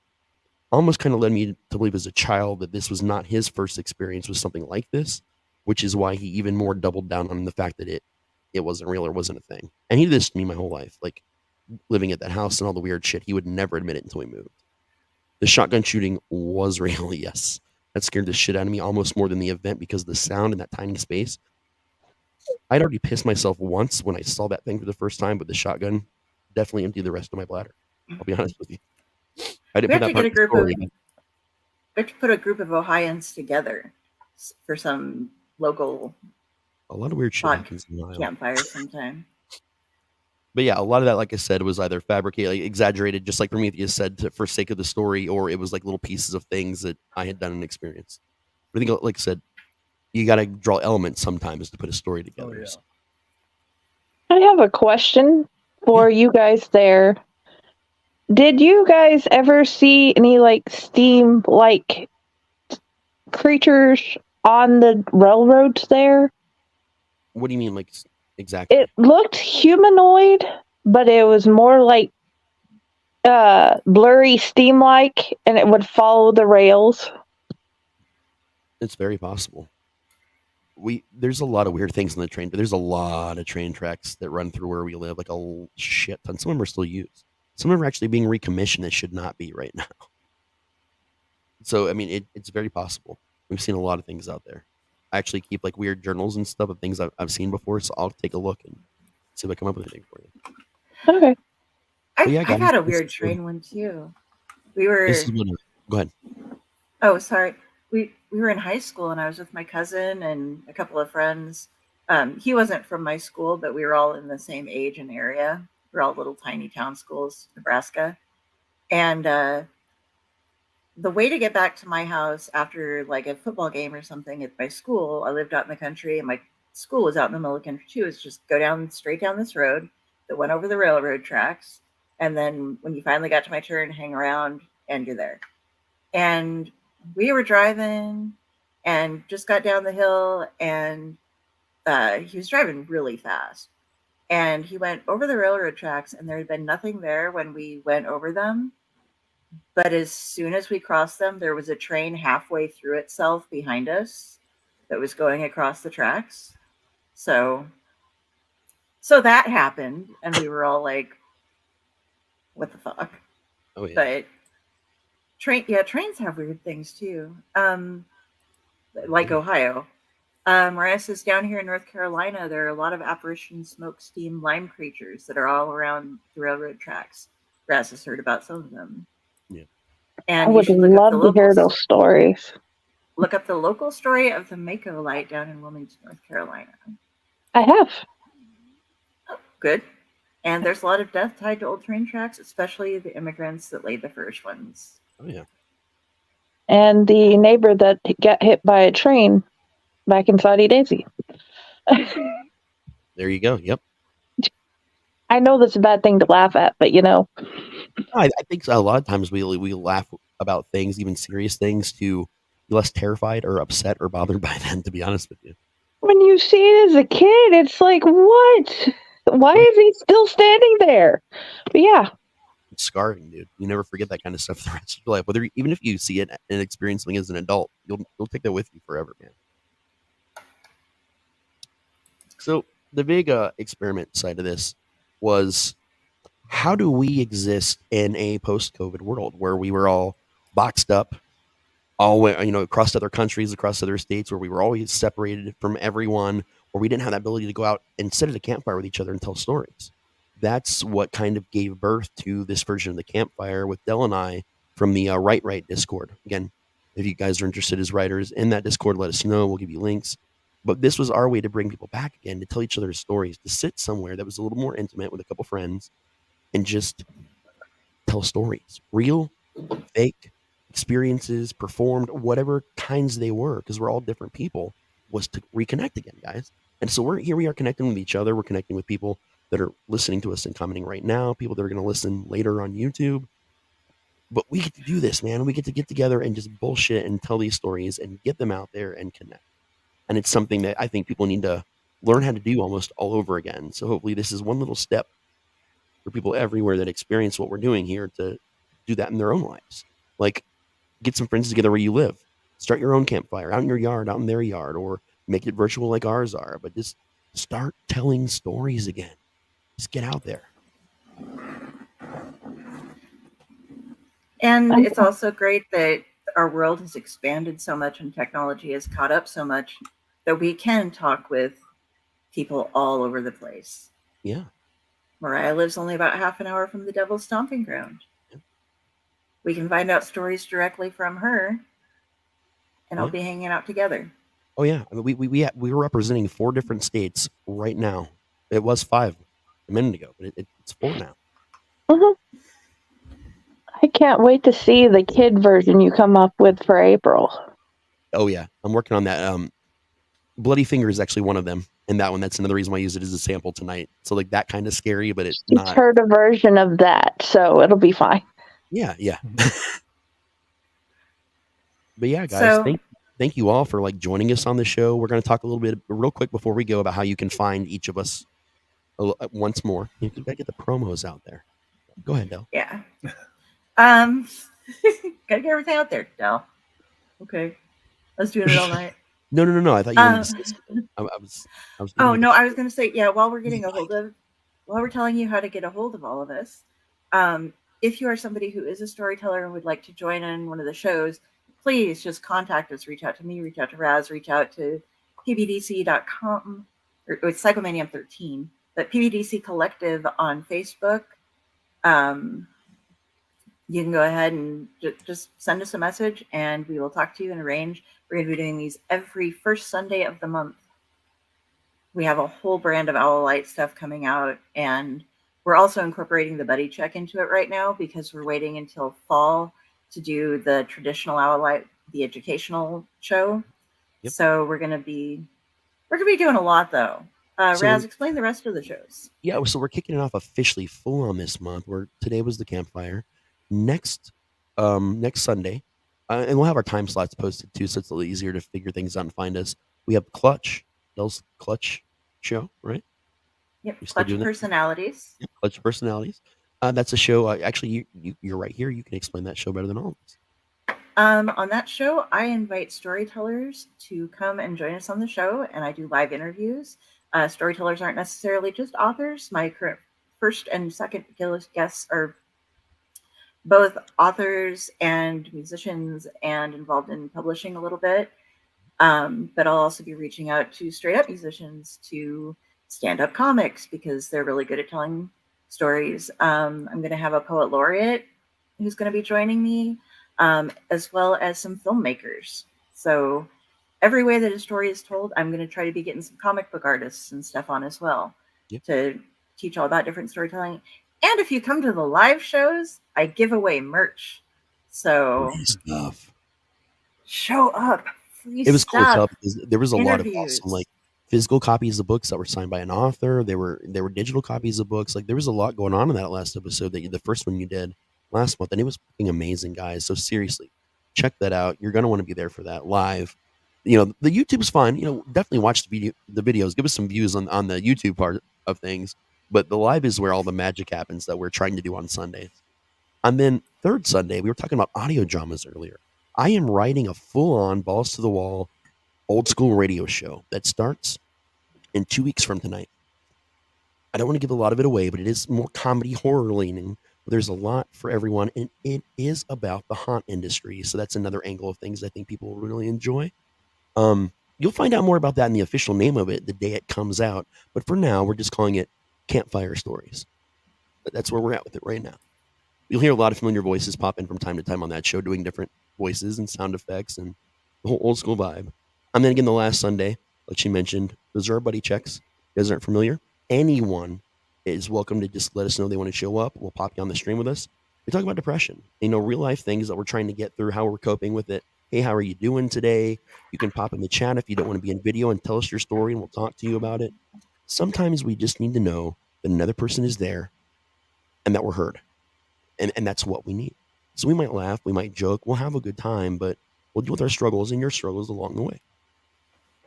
Just a community building kind of thing. Our Allied Sundays. So that's where you can find us. Yeah. Also, our Amazon pages and a couple other things, but you can find all that through soon. Yep. Prometheus, where can we find you? Where do you want us to look for you? What do you want us to do with you? Under the couch. Under the couch. Do anything you want. No, I'm just kidding. You can find me on Facebook. It's Terra Manor Prometheus, facebook.com/Terra Manor Prometheus. You can also find me on Instagram. I'm on Instagram, trying to post more on there too. That's Prometheus_T Manor. And the big one that these lovely people know about and are repping right there on their shirts, Prometheus Gaming on Twitch. That's twitch.tv/Prometheus__gaming. We game, trying to get back on schedule to Monday, Wednesday, Fridays. But definitely on Fridays, we play Jackbox. We have fun. It's a good we steal time. things. And you go on heists. and I added the Jackbox link too. If you go to I was very confused. I'm going to do this because I was very confused the first time I tried to play. I was just like, what are you doing? Just join. And I'm like, how? But you join the stream and then you have this Jackbox thing running as well. And then he'll tell you the game number, which is like, what, 4 letters? Or number combination? It's a game code, about 4 letters, yeah. You code in, and then you have like some people do it on their phones. I do it double screen, which is really hard to do. Yeah, I just back and forth on my laptop. But you get to play the games against everybody, and they're just it's just a great way to unwind. They're super fun. Yeah. Everybody's really nice and cool, and everybody kind of holds each other up there. So if maybe you're confused and you don't know what to do, dude, everyone in chat, Prometheus will even stop and interact with you and tell you how to do it. So you feel really comfortable and supported while you're there. And that's a really fucking awesome thing, man. Yeah, we call it, so my community, my Prometheus gaming community, it's like a family, and we call it Family Game Night. And it feels like it, dude. It totally feels like a family, man. It's awesome over there. My favorite thing to do on a Friday, I'll tell you that. And Jenny, what do we have going on from you? You can find me at Friday of the Blue Box on Facebook. You can find me at Friday of the Blue Box on YouTube. You can message me through Raz's page, through Fae Corps page, through Friday of the Blue Box, or you can email me at dukillparanormalinvestigators@gmail.com or fridayofthebluebox@gmail.com. Feel free, find me. Please read anything and everything, Can you including these people up here. Can you plug your book real quick, the one that's coming out in April? Like, just give us a little bit of what's it about, etc. Yeah. So, I learned from Patti. My poetry is actual poetry. Some people might like to read it because I have loved reading all of that I found. So I've made poems about family, about life. I've even, with their permission, put pictures of family in it so you can see parts of my life. Everything is changing, so a lot of things I put in my book will not be there anymore. Well, it'll be there, but we won't be there. Right. But it's pieces of my life from teenagerhood to now. So, Nice. please check it out. What's the name of it? State of Mind. It's coming out from Fae Corps in April. You guys Yes. will definitely get links to that Okay. shared on QED stuff, my stuff, all of our stuffs. You will find links to that, and you should definitely buy it. Buy Prometheus' Yes. merch, all of it. Buy his store out. Buy her books. Buy everything. He'll Buy give their you stuff, points or his something. stuff. Support Buy it amazing all. people that take. Am I pointing the? I'm hours pointing on the this. wrong direction. Why is this mirrored? It's so hard. The mirrored. What I Okay, do I'm gonna. is when you I'm come gonna into do this. StreamYard, you can turn mirroring off. But here's the fucked up part: it's only off for you. And I've learned this recently because I think I'm pointing the right way because it's the right way now for me. But everyone else is still mirrored, so it's not. It looks weird apparently. I just point and say the name, and if I'm pointing the wrong direction, it's whatever. Yes. Yeah, I always try to show my tattoos, and I get even more stupid because I start showing the back of my arm instead of the front of my arm. I'll be like, "Check this out! Isn't this rad?" Oh, damn it again! But yeah, definitely always show to support the people that like to spend 3 hours on a Sunday hanging out with you guys and telling you stories and getting awesome people together. So it's a good thing to do to show us some love, even if it's just a repost. That's love too, guys. We appreciate it. Love tags, love likes, love shares, everything. Yeah, Check us out later. I think that officially brings us to the exact 3 hour mark, which is crazy. Yes, it does. It is. Yeah. So guys, thank you for joining us on this magical. Mwah. And as usual, I just want to say, suck it. And that's my call. So that's what I say at the end of every show. So. Anybody else? All right. Please come find us and read everybody and play games. Yep. Do it all. All right. Do all the things and the stuff. Good night, everybody. Good night. Suck it. Good night.